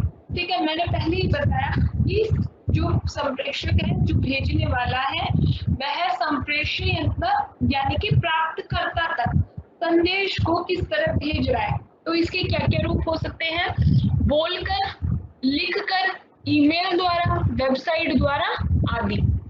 वह बोलकर भी भेज सकता है, लिखकर भी भेज सकता है, ईमेल या वेबसाइट पर भी अपनी सूचनाएं भेज सकता है।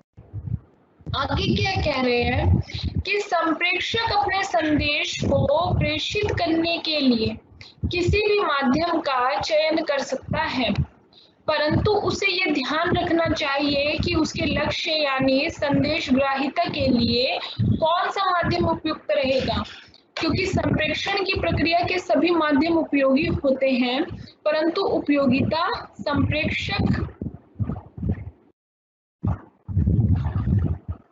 संदेश और संदेश ग्राही की विशिष्ट स्थिति पर निर्भर करती है।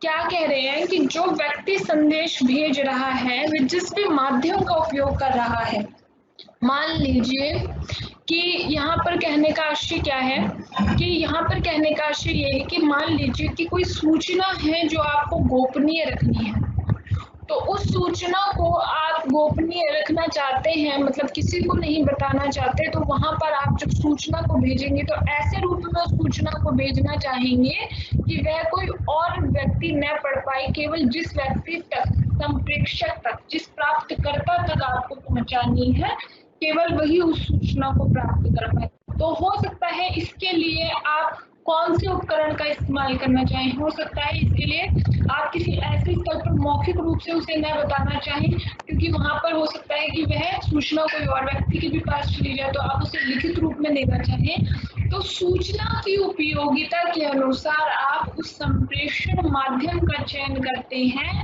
जिस संप्रेषण माध्यम के द्वारा वह सूचना अपना प्रभाव छोड़ती है। ठीक है, अब हम बात करते हैं, यहाँ हमने बात की सबसे पहले संप्रेषक तक, संप्रेषक अर्थात वह व्यक्ति जो कि संदेश भेज रहा है।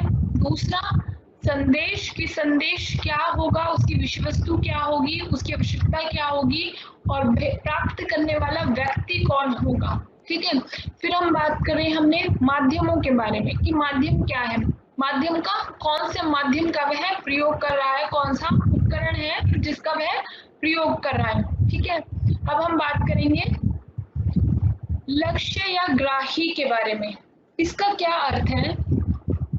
इसका अर्थ है यहाँ पर आप ये भी मान सकते हैं कि वह व्यक्ति मतलब प्राप्तकर्ता, प्राप्तकर्ता जो कि संदेश को प्राप्त करता है वही लक्ष्य होता है, क्योंकि तो व्यक्ति संदेश को प्राप्त कर रहा है, जब उस तक पहुंचेगा वही तभी तो आपका लक्ष्य पूरा होगा। तो ग्राही का अर्थ होता है ग्रहण करना, ग्राही मतलब ग्रहण करना या लक्ष्य, उस लक्ष्य तक पहुंचना, और जो संप्रेषक है उसका लक्ष्य है व्यक्ति को संदेश पहुंचाना, संप्रेष्य तक मतलब प्राप्तकर्ता तक। तो यहाँ पर ये भी हो सकता है कि प्राप्तकर्ता, ठीक है, ग्राही ग्रहण करने वाला या लक्ष्य या प्राप्तकर्ता। ठीक है, इसके बारे में देखिए कि संप्रेषण प्रक्रिया में संप्रेषक जिसे अपना संदेश संप्रेषित करता है वह संदेश ग्राही या लक्ष्य कहलाता है। मैंने पहले ही कहा कि जो व्यक्ति जिस तक अपना संदेश भेज रहा है संप्रेषण की प्रक्रिया में, संप्रेषक अपना जो संदेश भेज रहा है वह संदेश ग्राही या लक्ष्य कहलाता है या प्राप्तकर्ता उसे कहते हैं। ग्राही केवल एक व्यक्ति, वर्ग या फिर संपूर्ण समाज भी हो सकता है। ग्राही संप्रेषक के जितना समरूप होगा उसकी मात्रा में संप्रेषण के प्रभावी होने की संभावना बढ़ जाती है। इन्होंने क्या कहा कि जो ग्रहण करने वाला है वह या तो एक व्यक्ति भी हो सकता है या ये हो सकता है कि वह एक बहुत बड़े समुदाय तक अपना संदेश पहुंचाना चाहता हो, तो बहुत बड़ी जनसंख्या का भी भाग हो सकता है, बहुत बड़ी भाग हो सकता है, और एक छोटा वर्ग भी हो, एक व्यक्ति भी हो सकता है और एक वर्ग भी हो सकता है, एक संपूर्ण समाज भी हो सकता है जिस तक वह संदेश पहुंचा रहा हो। तो जो संदेश पहुंचा रहा है व्यक्ति, जो संप्रेषक है, वह उसके जितना समरूप होगा, जितना उसके पास होगा, जितना उसके साथ जुड़ा हुआ होगा, उसके संप्रेषण का जो प्रभाव है वह उतना ही अधिक होगा। ठीक है, आगे कह रहे हैं कि ग्राही का संदेश ग्रहण करना इस तथ्य पर निर्भर करता है कि संप्रेषक का संदेश किस प्रकार का है, उसके लिए संप्रेषक का क्या महत्व है। इसके अतिरिक्त ग्राही की भाषा, सभ्यता, संस्कृति, रुचि आदि भी ग्राही के मतलब ग्रहण करने वाले के संदेश ग्रहण को प्रभावित करती है। यहाँ पर एक बहुत महत्वपूर्ण बात कही कि उसकी भाषा, उसकी सभ्यता, संस्कृति, उसकी रुचि प्रभावित करती है संदेश ग्रहणकर्ता की। संदेश को प्राप्त करने के बाद क्या कह रहे हैं कि जो व्यक्ति है, प्राप्त करता है, जिस तक संदेश पहुंचना है, उस व्यक्ति की सभ्यता, संस्कृति, भाषा और रुचि प्रभाव डालती है। किस तरह से? जैसे कि मैंने कहा कि यहाँ पर एक व्यक्ति है जो कि संदेश भेज रहा है, जो कि संप्रेषक है। जब संप्रेषक संदेश भेज रहा है तो संप्रेषक के संदेश भेजने पर जो व्यक्ति उसे प्राप्त करता है, यदि वह उसकी सभ्यता और संस्कृति से जुड़ा हुआ होगा, उसके मूल्य और विचारों से जुड़ा हुआ होगा, तो वह उस संदेश को उसी अर्थ में ग्रहण करेगा और उसी रूप में लेगा जिस रूप में संदेश भेजा गया है।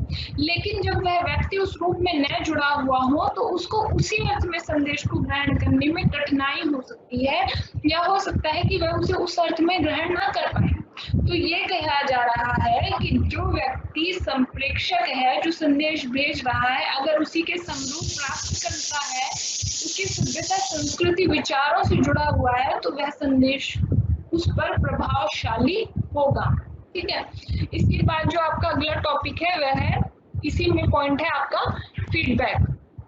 जब हम बात करते हैं फीडबैक की कि फीडबैक क्या है या फीडबैक क्या होता है, तो उसमें देखिए बहुत ही सरल है।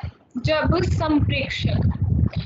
संप्रेषक कोई भी विचार, सूचना या भाव संप्रेषक तक या प्राप्तकर्ता तक पहुंचाता है, ठीक है, और प्राप्तकर्ता उस संदेश को जिस भी माध्यम से ग्रहण करता है और ग्रहण करने के पश्चात उस संदेश को उसी समय, जिस समय संदेश पहुंचा है, उसका प्रत्युत्तर देता है, उसका जवाब देता है, तो वह कहा जाता है, जब उसका जवाब दे रहा है, प्रत्युत्तर दे रहा है, तो वह कहा जाता है कि जो संदेश है वह उस व्यक्ति तक पहुंच गया उसी अर्थ में, प्राप्तकर्ता तक पहुंच गया उसी अर्थ में। उसने जब प्रत्युत्तर दिया, किसको? संप्रेषक को, वक्ता को, जिसने संदेश भेजा था, जब वह उसको जवाब दे रहा है, तो जवाब देने के बाद, जवाब का अर्थ होता है फीडबैक देना, प्रत्युत्तर देना या प्रतिपुष्टि देना। जब वह उसको फीडबैक दे रहा है तो इसका अर्थ हुआ कि जो संप्रेषण की प्रक्रिया है वह सफल होगी, क्योंकि संप्रेषण की प्रक्रिया सफल तभी होगी जब वह उसकी सूचना की जानकारी को प्राप्त करने के बाद अपना प्रत्युत्तर देता है, और प्रत्युत्तर प्राप्त करने के बाद फिर संप्रेषक उसको जवाब देता है। ये प्रक्रिया है संप्रेषण की जो निरंतर चलती रहती है। अगर किसी का कोई सवाल है, कुछ समझ में नहीं आ रहा, तो आप मुझसे QA सेक्शन में पूछ सकते हैं। ठीक है, अब देखिए फीडबैक या प्रतिपुष्टि क्या कह रहे हैं कि संप्रेषण की प्रक्रिया में फीडबैक यानी प्रतिपुष्टि का बड़ा महत्व होता है। फीडबैक से आशय है कि संप्रेषण में संप्रेषक का संदेश ग्रहण करने के पश्चात कोई प्रतिक्रिया करना या न करना फीडबैक कहलाता है। फीडबैक के माध्यम से संप्रेषण की गति में कुछ संशोधन किया जा सकता है। ठीक है, फीडबैक के माध्यम से संप्रेषण की गति में कुछ संशोधन किया जा सकता है। यह संप्रेषक को यह अवसर मुहैया कराती है कि वह संप्रेषण की अगली कड़ी में आवश्यकता अनुसार परिवर्तन कर अपने संप्रेषण को आगे बढ़ाए। फीडबैक के अभाव में संप्रेषण प्रक्रिया निरर्थक हो जाती है। ये कह रहे हैं कि यदि संप्रेषण के दौरान कुछ ऐसा है कि संप्रेषण गति में कुछ कठिनाई उत्पन्न हो रही है या कोई ऐसी बात है जो कि प्राप्तकर्ता तक उसी रूप में नहीं पहुंच रही, तो उसको सही किया जा सकता है। मतलब आवश्यकता के समय आप अपनी बात में परिवर्तन कर सकते हैं फीडबैक प्राप्त करने के बाद। कि अगर आपको लगता है कि इस बात का प्रभाव नकारात्मक है तो आप उसमें क्या कर सकते हैं, परिवर्तन कर सकते हैं अपनी बात का। ठीक है, तो संप्रेषण की जो प्रक्रिया है वो लगातार चलती रहेगी।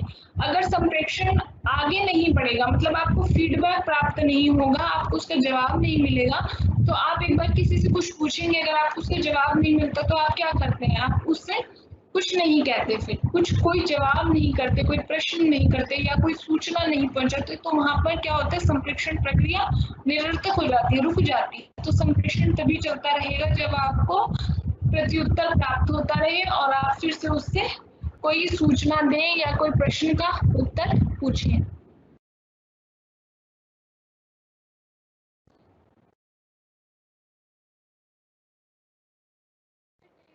माध्यम से भी समझा जा सकता है। जैसे देखिए इसमें टेबल बनाए हुए हैं, क्या कह रहे हैं, संचारक, प्रेक्षक या स्रोत। मतलब इसको समझिए कि ये पहला व्यक्ति है, प्रेक्षक या संप्रेषक। देखिए कुछ भी कहा जा सकता है, संप्रेषक, प्रेक्षक, वक्ता या व्यक्ति, पहला व्यक्ति। ठीक है, संप्रेषक, प्रेक्षक या वक्ता जो कह रहा है, या संचारक, ठीक है, जो कि अपना संदेश भेज रहा है। ठीक है, अब उसने संदेश भेजा प्रेक्षक ने, किसके द्वारा, चैनल के द्वारा, एक माध्यम के द्वारा। वो माध्यम क्या हो सकता है कि आप एक पेपर पर पत्र के रूप में, एक लिखित रूप में कुछ लिखकर संदेश भेज रहे हैं, आप टेलीफोन कर कोई संदेश भेज रहे हैं, वह टेलीफोन एक माध्यम है, या आप मौखिक रूप से संदेश भेज रहे हैं तो मौखिक रूप से कहना भी एक माध्यम है, या फिर आप मैसेज में कोई संदेश भेज रहे हैं तो मैसेज करना वह माध्यम हो गया। ठीक है, अब जो संदेश प्राप्त कर रहा है, तो जो संदेश प्राप्त करता है उसे प्राप्तकर्ता या संप्रेषक कहा जाता है, या श्रोता कहा जाता है, या ग्राही या लक्ष्य। मैंने आपको बताया था कि यह प्राप्तकर्ता ही है, तो इसे कहा जाता है। अब इस पर जो प्रभाव पड़ा, ठीक है, प्राप्तकर्ता पर जो प्रभाव पड़ा, तो प्रभाव पड़ने के बाद वह क्या करता है, अपनी प्रतिक्रिया देता है ना। प्रभाव पड़ने के बाद वह अपनी प्रतिक्रिया देता है। जब वह अपनी प्रतिक्रिया देगा, किसको, यहाँ से देखिए, मैंने यहाँ से देखिए, जब वह अपनी प्रतिक्रिया देगा वह प्रेक्षक को, तो प्रेक्षक उसकी बात को सुनकर फिर एक संदेश उस तक भेजेगा, जिस भी माध्यम का जो भी रूप हो सकता है, प्राप्तकर्ता उसे प्राप्त करेगा, फिर जो उस पर प्रभाव पड़ेगा उसके अनुसार वह फिर प्रतिक्रिया देगा। तो यहाँ संप्रेषण की जो प्रक्रिया है ये निरंतर प्रक्रिया है। ठीक है, इसके बाद आप देखेंगे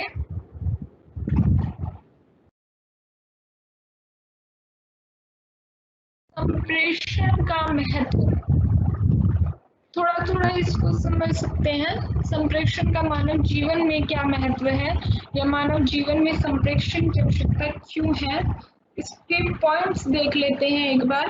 क्वेश्चन पूछा जा सकता है, संप्रेषण के स्रोत जो क्वेश्चन है वह तो इम्पोर्टेंट है, ये आपके पेपर में आ सकता है। संप्रेषण के स्रोत का क्वेश्चन, संप्रेषण के तत्व का क्वेश्चन आपके पेपर में पूछा जा सकता है।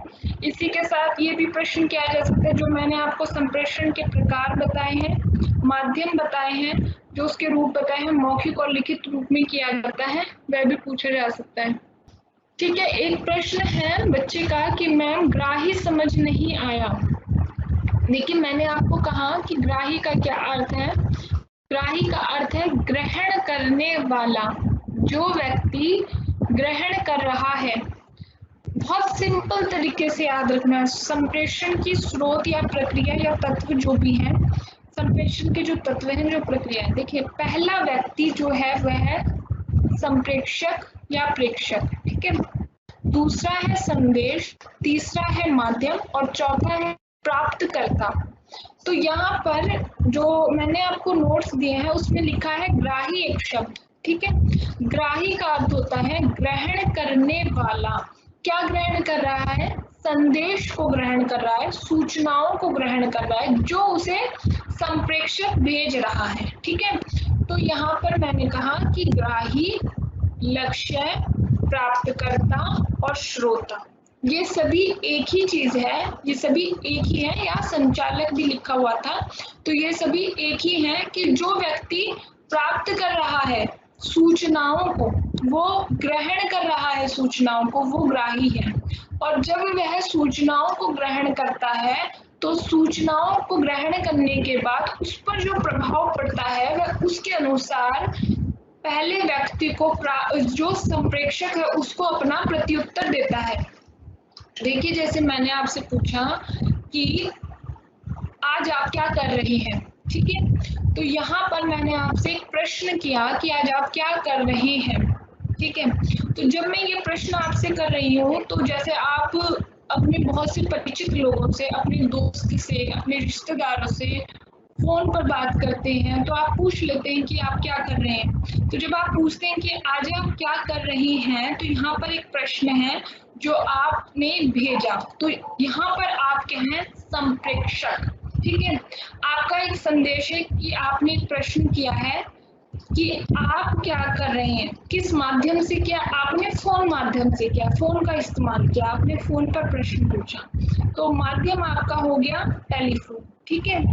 टेलीफोन आपका माध्यम हो गया। जब उसको प्राप्त करता जो है वो प्राप्त कर लेगा इस संदेश को कि उससे पूछा जा रहा है कि आप क्या कर रहे हैं, तो वही ग्राही है, वही लक्ष्य है आपका, कि आपने एक संदेश जिस व्यक्ति तक पहुंचाया वह व्यक्ति है आपका लक्ष्य।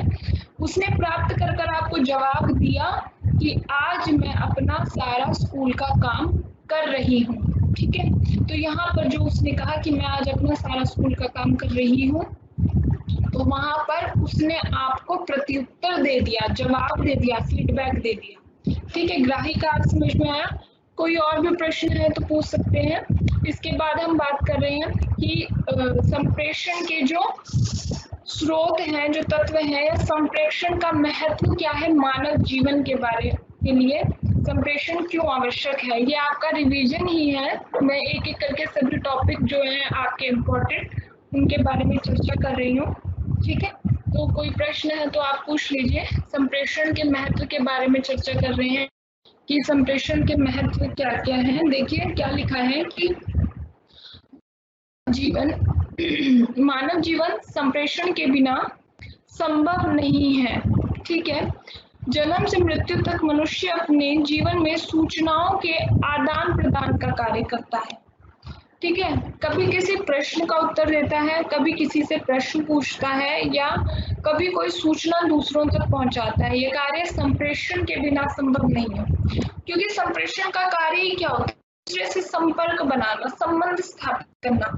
तो मनुष्य के जन्म से लेकर मृत्यु तक वह अपने विचारों को, भावों को, सूचनाओं को या दूसरे व्यक्ति तक संबंध स्थापित करने के लिए वह जिस भाषा का प्रयोग करता है, जिन प्रश्नों को पूछता है या अपने विचारों को प्रस्तुत करता है, वह संप्रेषण के माध्यम से करता है। और संप्रेषण के बिना मानव जीवन सुचारू रूप से नहीं चल सकता। तो वह सामान्य सी बात है कि वह उसका अवश्य अंग है, ठीक है।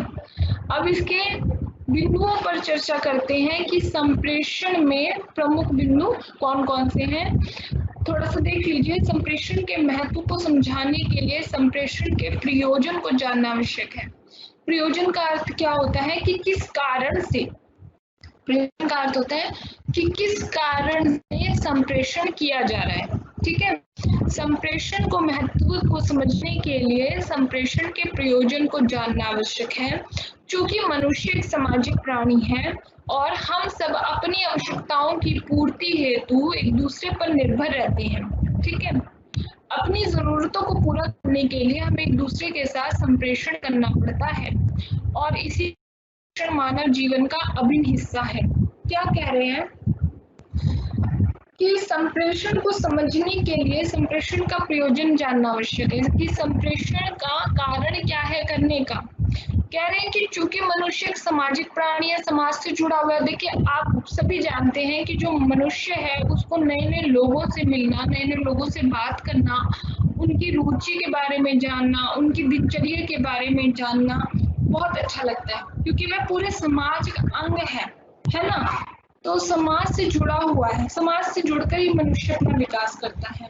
तो वह अपनी इन सभी आवश्यकताओं को पूरा करने के लिए वह एक दूसरे पर निर्भर रहता है। तो यहाँ पर कह रहे हैं कि जब वह अपनी जरूरतों को पूरा करने के लिए दूसरों पर निर्भर रहता है, तो वह संप्रेषण के द्वारा एक दूसरे के साथ संबंध बनाता है, बातचीत करता है, उनके विचारों का आदान प्रदान होता है। इसलिए संप्रेषण जो है, बातचीत करना मानव जीवन का अभिन्न हिस्सा है। ठीक है, अब इसके उन बिंदुओं पर बात करेंगे जो कि मानव जीवन में आवश्यक है। ठीक है, अब हम बात करते हैं संप्रेषण के महत्व के बारे में कि संप्रेषण की प्रक्रिया का महत्व क्या है, क्या आवश्यकता है।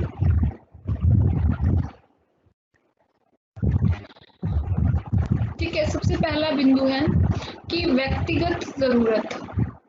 व्यक्तिगत जरूरत मतलब व्यक्ति की अपनी निजी जरूरत। कैसे? हम सबकी कुछ व्यक्तिगत जरूरतें होती हैं और उनको पूरा करने के लिए हम संप्रेषण करते हैं। दैनिक दिनचर्या, खाना पीना, प्रेम, सेवा इत्यादि से संबंधित हमारी बहुत सी जरूरतें होती हैं जो बिना संप्रेषण के पूरी नहीं हो सकती। अब इसमें क्या है, कह रहे हैं कि एक व्यक्ति की बात हो रही है यहाँ पे कि व्यक्ति को अपनी जरूरतों को पूरा करने के लिए, व्यक्तिगत जरूरतों को पूरा करने के लिए, जैसे व्यक्ति की दिनचर्या है, जैसे व्यक्ति की दिनचर्या क्या है, जैसे आप किसी छोटे बच्चे को देखेंगे तो उसमें आप देखते हैं कि वह सुबह उठकर स्कूल जाता है। सुबह उठकर स्कूल जाने पर वहां पर विद्यालय में उसे पढ़ाया जाता है, तो वह वहाँ पर अपने दोस्तों से मिलता है, अपने टीचर से मिलता है। वहाँ पर उसको बातचीत का जो माध्यम है वह संप्रेषण है। उसका जो खाना पीना है, माता पिता के साथ उठना बैठना है, अपने खेल खेलना है, तो वहाँ उसका खाना पीना, खेल खेलना, भाग दौड़ करना, जो भी कुछ कार्य है, प्रत्येक व्यक्ति की जो दिनचर्या है वह संप्रेषण के माध्यम से ही तो संभव होती है। ठीक है, तो बहुत सी हमारी जरूरतें हैं जो बिना संप्रेषण के पूरी नहीं हो सकती, बिना बातचीत के पूरी नहीं हो सकती। जैसे देखिए अभी आज आपके साथ बैठकर, मैं आपके साथ बैठकर जो क्लास ले रही है, इस क्लास में हमारे बीच जो संप्रेषण का माध्यम है, बातचीत का माध्यम है, इसी वजह से आप मेरी बात को समझ पा रही हैं और इसी वजह तक आप तक ये सारी सूचनाएं पहुंच पा रही है कि संप्रेषण क्या है। तो संप्रेषण हमारे जीवन का महत्वपूर्ण अंग है, जिसके बिना हम अपने भावों को प्रदर्शित नहीं कर सकते, विचारों को प्रदर्शित नहीं कर सकते, विचारों का विनिमय नहीं कर सकते, आदान प्रदान नहीं कर सकते। इसलिए व्यक्तिगत जीवन में महत्वपूर्ण है संप्रेषण, पहला बिंदु। उसके बाद है व्यक्तिगत संबंधों में। व्यक्तिगत संबंधों में किस प्रकार है कि व्यक्तिगत संबंध बनाने के लिए भी संप्रेषण नितांत जरूरी है। बिना बातचीत के हम यह व्यक्तिगत संबंध नहीं बना सकते। जीवन की सबसे बड़ी उपलब्धि हमारे व्यक्तिगत संबंध ही होते हैं, जो बातचीत के द्वारा ही पोषित होते हैं। उदाहरण के लिए एक माँ का अपने बच्चे को प्यार के साथ सही या गलत की पहचान कराना, बच्चों का अपने वृद्ध माता पिता की सेवा करना, और यह सारे संबंध संप्रेषण से ही संचालित होते हैं। अगर हम व्यक्तिगत संबंधों की बात करें तो व्यक्तिगत संबंध आप अपनी प्रत्येक दिनचर्या में देख पाएंगे। आपके हर कार्य में आपका संप्रेषण शामिल होता है। संप्रेषण की प्रक्रिया का रूप चाहे लिखित हो चाहे मौखिक हो, लेकिन संप्रेषण की प्रक्रिया आपके जीवन के प्रत्येक कार्य में शामिल होती है। ठीक है, जो इन्होंने उदाहरण देकर बताया कि माँ का बच्चे से सही गलत की पहचान कराना या बच्चों का अपने माता पिता के साथ बातचीत करना या उनकी सेवा करना, ये सभी क्या है? ये सभी संप्रेषण के ही माध्यम है। ठीक है, अब है तीसरा आपका पॉइंट है सूचना। मनुष्य के जीवन का प्रमुख कार्य सूचना संग्रहण होता है। देखिए आपको मुख्य बिंदु याद करने की जरूरत है। मतलब जैसे मुख्य बिंदु क्या, अगर प्रश्न पूछ लिया जाता है कि संप्रेषण के तत्व क्या है, तो आपको संप्रेषण के जो 5 तत्व हैं वो याद होने चाहिए। कौन कौन से हैं? संप्रेषक, संदेश, माध्यम, प्राप्तकर्ता, फीडबैक। ठीक है, ये 5 तत्व आपको पता है तो आप उसके बारे में बता सकते हैं कि क्या है। इसी तरह संप्रेषण का महत्व है। जब संप्रेषण के महत्व की बात करते हैं तो संप्रेषण के महत्व में आपको पता होना चाहिए कि संप्रेषण का महत्व मानव जीवन में किस प्रकार है। व्यक्तिगत जीवन में, व्यक्तिगत संबंधों में, व्यक्तिगत जीवन में, व्यक्तिगत संबंधों में, सूचना प्राप्त करने में, आपसी बातचीत में। क्या कह रहे हैं कि मनुष्य के जीवन का मुख्य कार्य सूचनाओं का संग्रहण होता है और यह कार्य बाल्यावस्था से ही आरंभ हो जाता है। जैसे जब बच्चा पहली बार पूछता है कि यह क्या है, ऐसा क्यों है, जिज्ञासा की यह प्रवृत्ति मानव स्वभाव का अभिन्न हिस्सा है जो संप्रेषण से ही संभव है। मतलब क्या कह रहे हैं कि मनुष्य को जो जिज्ञासा बालक के मन में उत्पन्न होती है, जब आप एक छोटे बच्चे को देखेंगे तो आप देखेंगे वे सभी चीजों से अनजान होते हैं। हमारे पास जितने भी भौतिक साधन हैं, जो भी हमारे पास मनुष्य ने निर्मित किए हैं या प्राकृतिक जितने भी संसाधन हैं, उन सब के बारे में उसके मन में जिज्ञासा होती है कि ये क्या है, ऐसा क्यों है, ऐसा क्यों होता है, ये किस प्रकार चलता है। जब कोई बच्चा पहली बार फोन देखता है, अब तो फोन बच्चे के जीवन का एक हिस्सा बन गया, सभी लोगों के जीवन का हिस्सा बन गया है। तो जब वो पहली बार किसी चीज को देखता है तो उसके बारे में जानने की, उसको छूने की इच्छा रहती है, उसके बारे में कुछ न कुछ सूचना प्राप्त करने की इच्छा रहती है। तो ये जिज्ञासा की जो प्रवृत्ति न केवल बालक, हर मनुष्य के जीवन में होती है। मनुष्य को नई नई जानकारी प्राप्त करना उसका स्वभाव है। दूसरा है आपका आपस की बातचीत। आपस की बातचीत, जब वक्ता श्रोता तक अपने संदेश भेजता है तभी संप्रेषण संपन्न होता है। गप संप्रेषण का एक मजेदार और मनोरंजक उदाहरण है।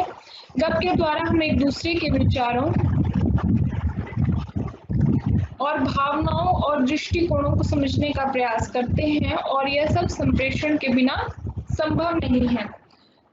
मतलब क्या है कि सूचनाओं का आदान प्रदान, जो भी सूचनाएं हमें प्राप्त होती हैं, जो भी बातचीत हम करते हैं, वह बातचीत का रूप कोई भी हो सकता है। जरूरी नहीं है कि आप हमेशा एक किसी सीरियस मैटर पर ही बात करें। हो सकता है कि आप कोई मनोरंजन की दृष्टि से अपने दोस्तों से बातचीत कर रहे हैं, हंसी मजाक कर रहे हैं, तो वह भी संप्रेषण के बिना संभव नहीं है। ठीक है, उसके बाद है आग्रह।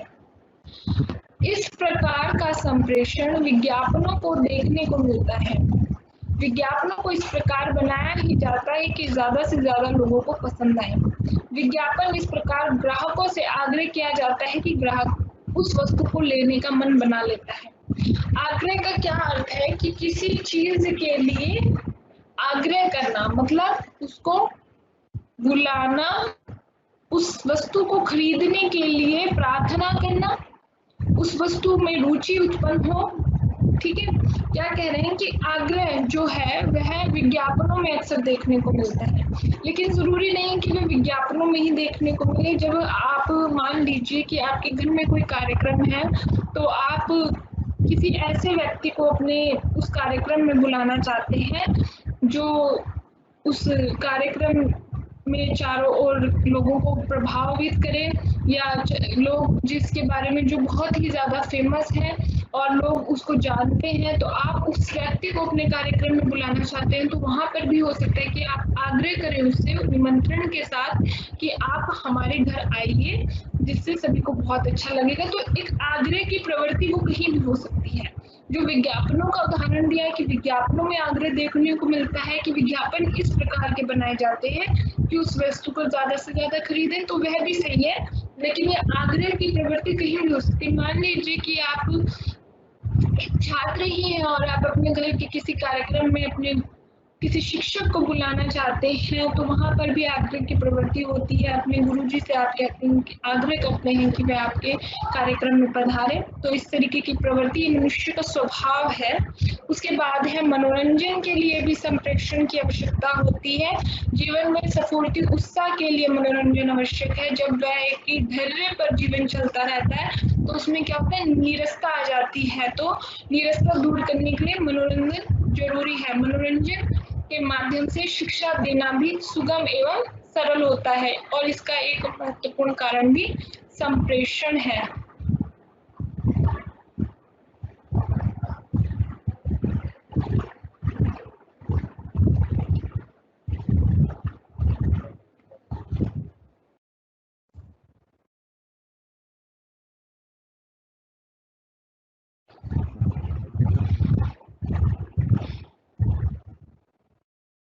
मैं बता चुकी हूँ आपको संप्रेषण के महत्वपूर्ण बिंदु में।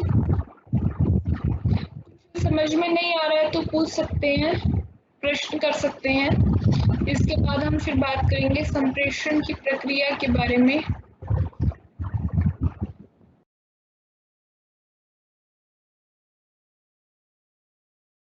संप्रेषण की प्रक्रिया का जो प्रश्न है यह इम्पोर्टेंट है। आपके एग्जाम में पूछा जा सकता है संप्रेषण की प्रक्रिया का प्रश्न कि संप्रेषण की प्रक्रिया बताइए, और ये महत्वपूर्ण प्रश्न है, इसको ध्यान से समझेंगे। यदि अभी तक जितना भी मैंने आपको करवाया इसमें से कुछ समझ में नहीं आ रहा तो आप पूछ सकते हैं कि QA सेक्शन में जाकर पूछ सकते हैं कि कोई भी प्रश्न है तो। बाकी अब हम बात करेंगे कि संप्रेषण की प्रक्रिया क्या है। देखिए, मैं आपको कई बार बता चुकी हूँ कि जो संप्रेषण है वह किसी भी भाव, विचार या सूचना को जब व्यक्ति तक संप्रेषित किया जाता है और प्राप्तकर्ता उसे उसी रूप में ग्रहण कर ले तो उसे संप्रेषण कहते हैं। तो यहाँ पर जब प्राप्तकर्ता उसे उसी रूप में ग्रहण कर ले तो उसे संप्रेषण कहते हैं। तो यहाँ पर हम देखते हैं कि जो संप्रेषण की प्रक्रिया है वह, जो मैंने आपको संप्रेषण के तत्व बताए हैं, कौन कौन से, प्रेषक, ठीक है, संदेश, माध्यम, प्राप्तकर्ता, फीडबैक।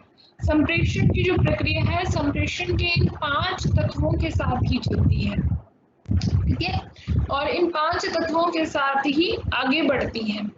लेकिन इसमें यह देखना आवश्यक है कि कौन किस रूप में क्या बात कह रहा है या कौन किस रूप में अपना प्रभाव डाल रहा है, कौन किस रूप में अपना प्रत्युत्तर दे रहा है संप्रेषण की प्रक्रिया में, ठीक है। तो इसके बारे में बात करेंगे।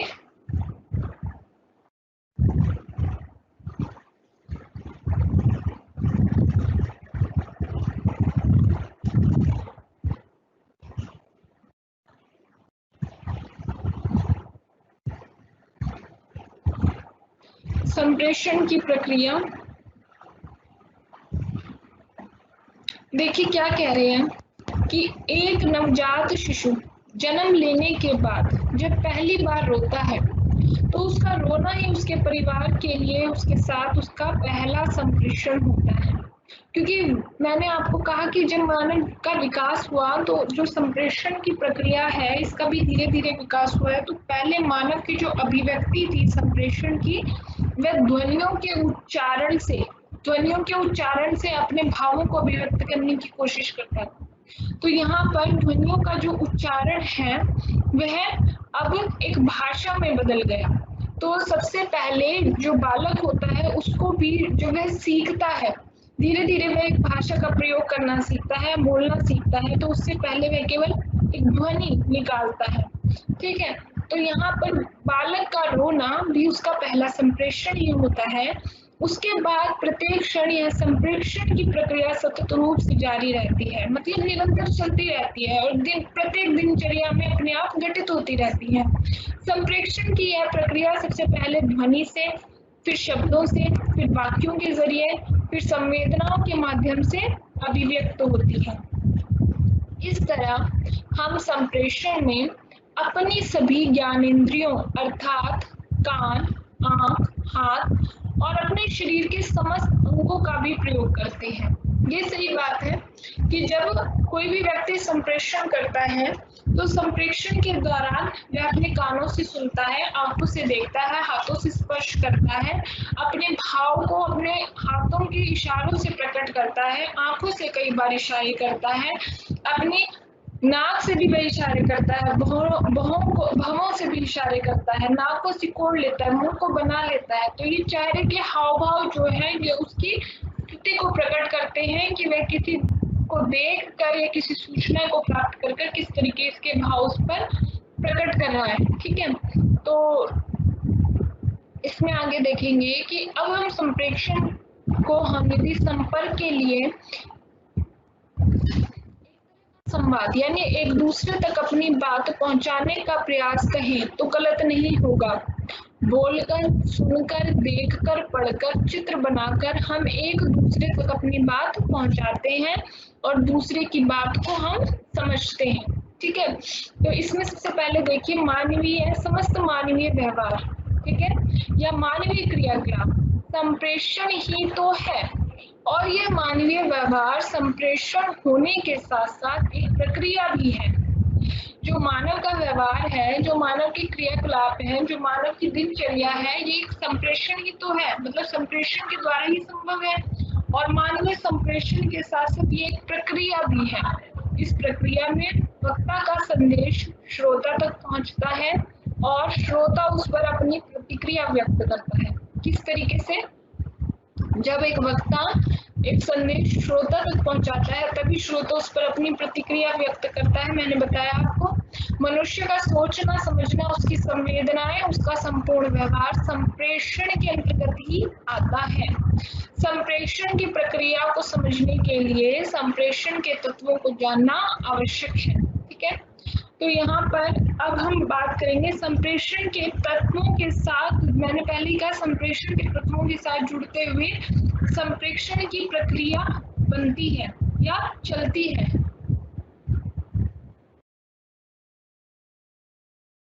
देखिए, सबसे पहले लासवेल ने 1948 के अनुसार संप्रेषण अध्ययन के निम्न तत्व बताए हैं। सबसे पहले यहाँ पर आप ध्यान से देखिए, इस चीज को समझना है कि सबसे पहले क्या कह रहे हैं कि कौन मतलब क्या कहता है। यहाँ पर कौन है वह व्यक्ति जो कह रहा है वह है संप्रेषक, मतलब वक्ता या प्रेक्षक। प्रेक्षक है जो पहला व्यक्ति है जो कह रहा है, वह कौन कहता है, मतलब संप्रेषक, प्रेक्षक या व्यक्ति, वक्ता, वह कह रहा है। अब है क्या कहता है, तो क्या कहता है, क्या सूचना दे रहा है। यहाँ पर है दूसरा पॉइंट आपका, सूचना। क्या सूचना दे रहा है। यहाँ पर मैं आपको लासवेल के अनुसार जो संप्रेषण के उन्होंने प्रक्रिया का बताया है कि संप्रेषण की प्रक्रिया किस प्रकार संभव होती है, तो उसमें उसके साथ तत्व भी जुड़े हुए हैं। तो इन्हें तत्वों के साथ जोड़कर ही देखना है कि कौन क्या कहता है, संप्रेषक क्या कहता है, संप्रेषक कहता है, क्या कहता है, एक सूचना देता है या संदेश कहता है। उसकी विषय वस्तु कुछ भी हो सकती है। फिर है किस माध्यम से कहता है, तो उसका माध्यम क्या है, वह लिखित रूप भी हो सकता है, मौखिक रूप भी हो सकता है, टेलीफोन, मोबाइल, इन यंत्रों का भी वह प्रयोग कर सकता है। ठीक है, तो ये माध्यम क्या है, लिखित मौखिक रूप का माध्यम कोई भी हो सकता है। किसको कहता है, कह रहा है वह प्राप्तकर्ता को कह रहा है। कितने प्रभाव से कहता है, मतलब किस प्रभाव के साथ वह कह रहा है, मतलब प्रभाव क्या पड़ता है प्राप्तकर्ता पर और वह उसका प्रत्युत्तर क्या देता है।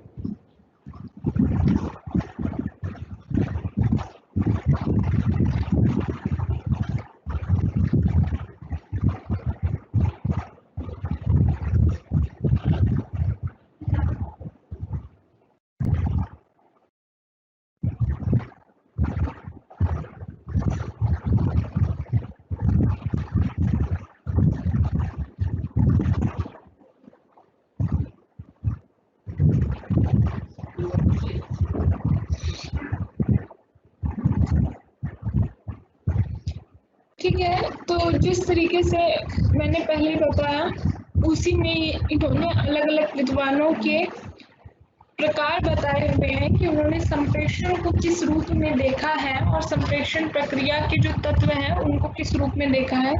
तो यहाँ पर अब हम बता रहे हैं संप्रेषण की तत्वों को समझते हुए संप्रेषण की प्रक्रिया को।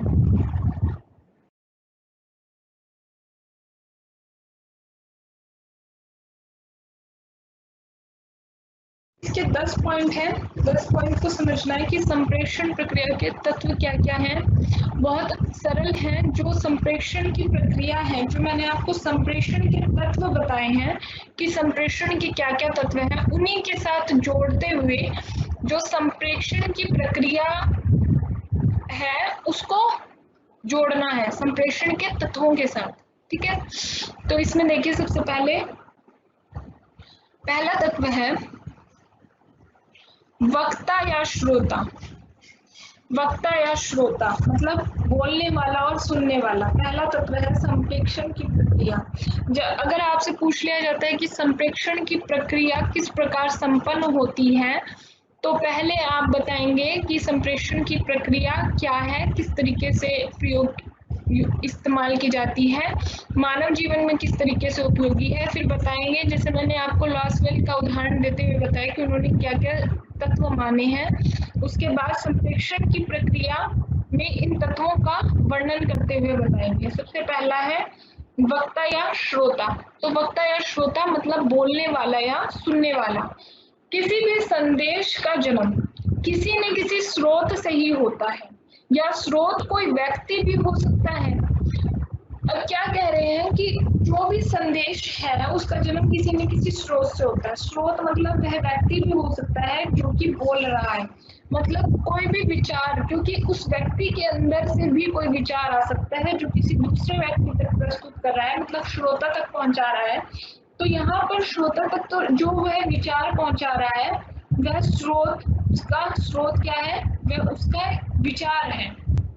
तो स्रोत कुछ भी हो सकता है, मतलब कोई भी जानकारी जो वह पहुंचा रहा है वह स्रोत है। सूचनाएं मौखिक संप्रेषण में इस स्रोत को वक्ता तथा लिखित संप्रेषण में स्रोत को लेखक कहते हैं। अब क्या कह रहे हैं, मौखिक संप्रेषण में स्रोत को वक्ता कहते हैं, क्योंकि जो भी जानकारी है, मतलब मान लीजिए मेरा कोई विचार है जो मैं आप तक पहुंचाना चाहती हूँ, ठीक है, तो जो मेरे विचार हैं वो मैंने आप तक पहुंचाए, तो मेरे विचार यहाँ पर क्या है, स्रोत। क्योंकि मैंने मौखिक रूप से आप तक पहुंचाए हैं तो यहाँ पर मैं कहलाऊंगी वक्ता। और अगर मैंने वो विचार आपको लिखित रूप से पहुंचाए हैं तो मैं बन जाऊंगी यहाँ पर लेखक। ठीक है, यह स्रोत या वक्ता अपने विचारों को संप्रेषित करने का कार्य करता है। ठीक है, यह अपने संदेशों को पहुंचाने का कार्य करता है, किस तक, श्रोता तक, सुनने वाले तक। इसके बाद बात करेंगे हम वाक क्षमता या वाणी को अभिव्यक्त करने का कौशल। मतलब आपकी प्रस्तुति करने का तरीका क्या है, बोलने का तरीका क्या है, अपने विचारों को प्रस्तुत करने का तरीका क्या है, इसके बारे में कह रहे हैं कि आप इसे किस प्रकार प्रस्तुत करते हैं। तो इसे किस प्रकार प्रस्तुत करते हैं, वाक क्षमता या वाणी को अभिव्यक्त करने का कौशल। वक्ता के अंदर अपने विचारों और भावनाओं को भाषा के द्वारा अभिव्यक्त करने की कला को वाक क्षमता या बोलने की कला कहते हैं।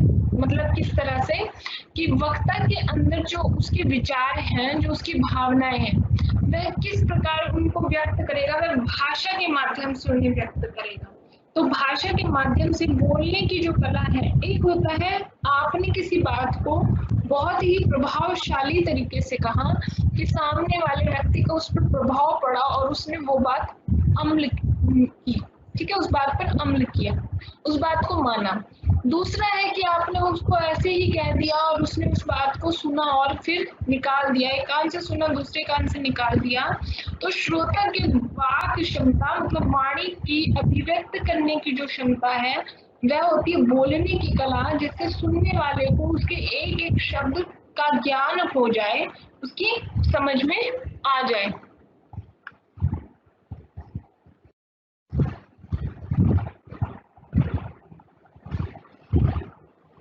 ठीक है, उसके बाद है संदेश, कि संदेश किस प्रकार से होगा।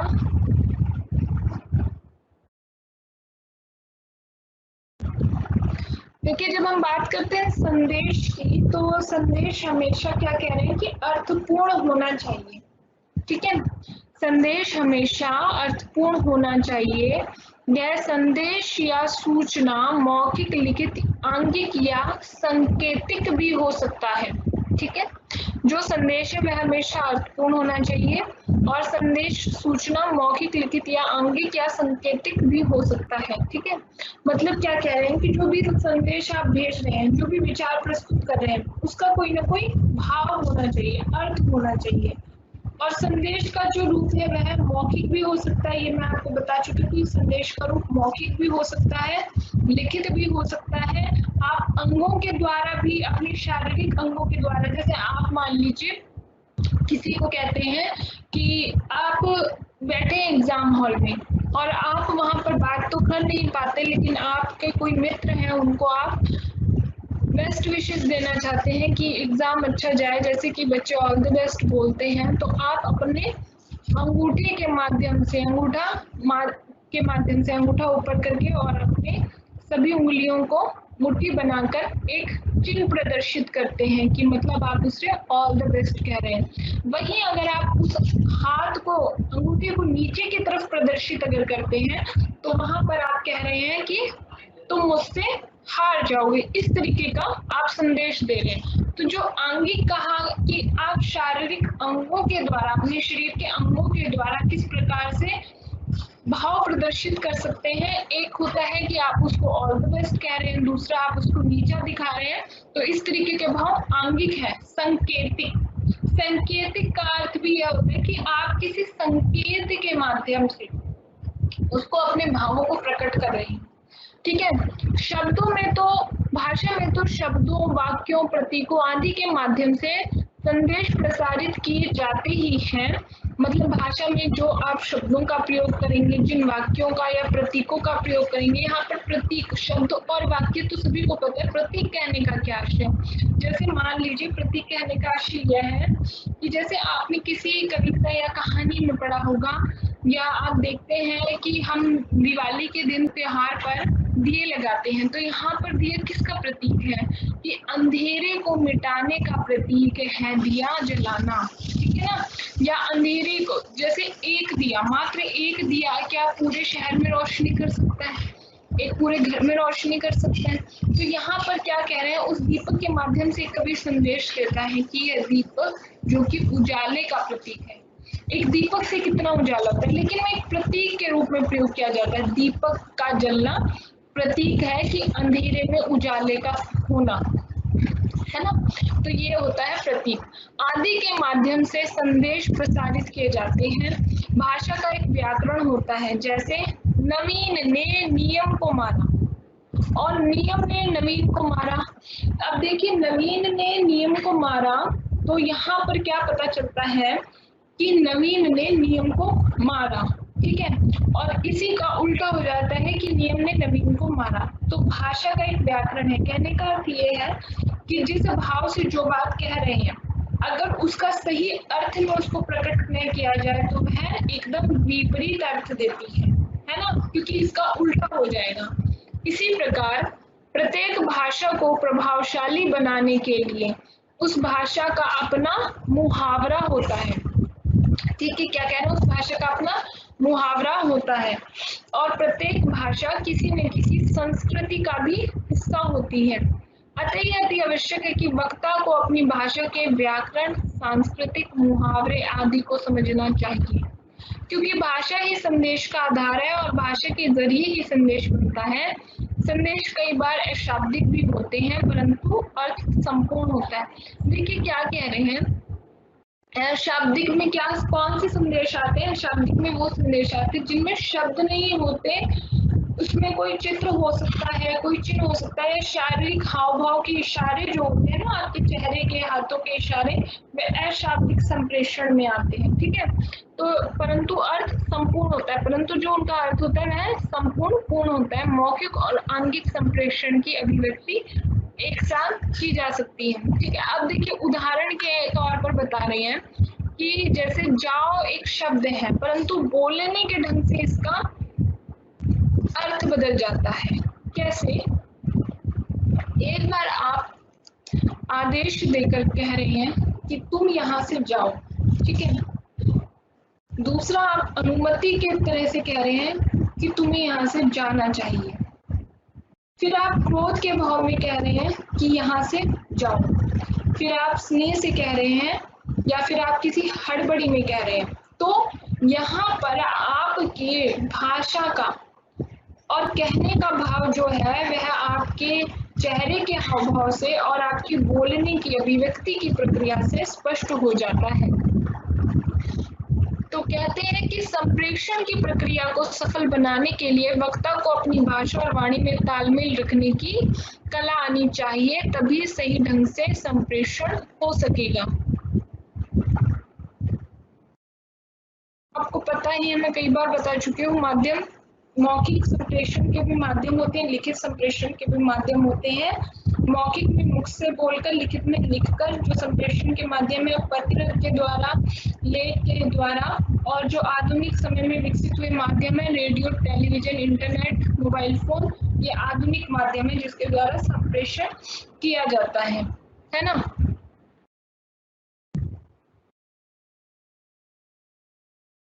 इसके बाद आप एक बार देख लीजिए कि इसमें एक बिंदु है प्राप्तकर्ता का, संदेश प्राप्ति का, कि संदेश प्राप्तकर्ता मैं बता चुकी हूँ कि प्राप्तकर्ता किस तरह संदेश प्राप्त करता है। उसके बाद है संदेश प्राप्ति का। संदेश जो प्राप्त किया जाता है उसको डिकोडिंग कहा जाता है, जो कि श्रोता द्वारा, जब श्रोता वक्ता द्वारा भेजे गए संदेश को वैसा ही ग्रहण कर लेता है जिस प्रकार वक्ता ने भेजा है, तो यह सर्वोत्तम स्थिति होती है, ठीक है। उसके बाद है अनुक्रिया और प्रतिक्रिया। मतलब अनुक्रिया और प्रतिक्रिया, यहाँ पर कहने का क्या अर्थ है? अनुक्रिया और प्रतिक्रिया कहने का अर्थ ये है कि किस प्रकार से संदेश भेजा गया, ठीक है। और उसके बाद है प्रतिपुष्टि, मतलब फीडबैक देना। तो यहाँ पर संप्रेषण की जो प्रक्रिया है उसके तत्व है और उसकी प्रक्रिया बताई गई है, एक बार देख लीजिए। उसके बाद है संदर्भ संदेश, जो कि संप्रेषण की प्रक्रिया है। उसके बाद जीवन के प्रति वक्ता और श्रोता का दृष्टिकोण, वक्ता और श्रोता के जीवन मूल्य, मतलब वह उस संदेश को किस प्रकार से देखता है, ये सब प्रतिपुष्टि में ही शामिल है कि वह उस संदेश को किस प्रकार से देख रहा है, किस प्रकार से उस संदेश को ग्रहण कर रहा है और उसके जीवन मूल्य क्या है, उसका जीवन, उस संदेश के प्रति क्या दृष्टिकोण है, किसका, प्राप्तकर्ता, जो संप्रेषण की प्रक्रिया में महत्वपूर्ण है। 5 बिंदु संप्रेषण की प्रक्रिया में वैसे महत्वपूर्ण जो मैंने आपको बताया। सबसे पहले संप्रेषक, संदेश, माध्यम, प्राप्तकर्ता और फीडबैक, ठीक है। ये संप्रेषण की प्रक्रिया आपका टॉपिक पूरा हुआ। धन्यवाद।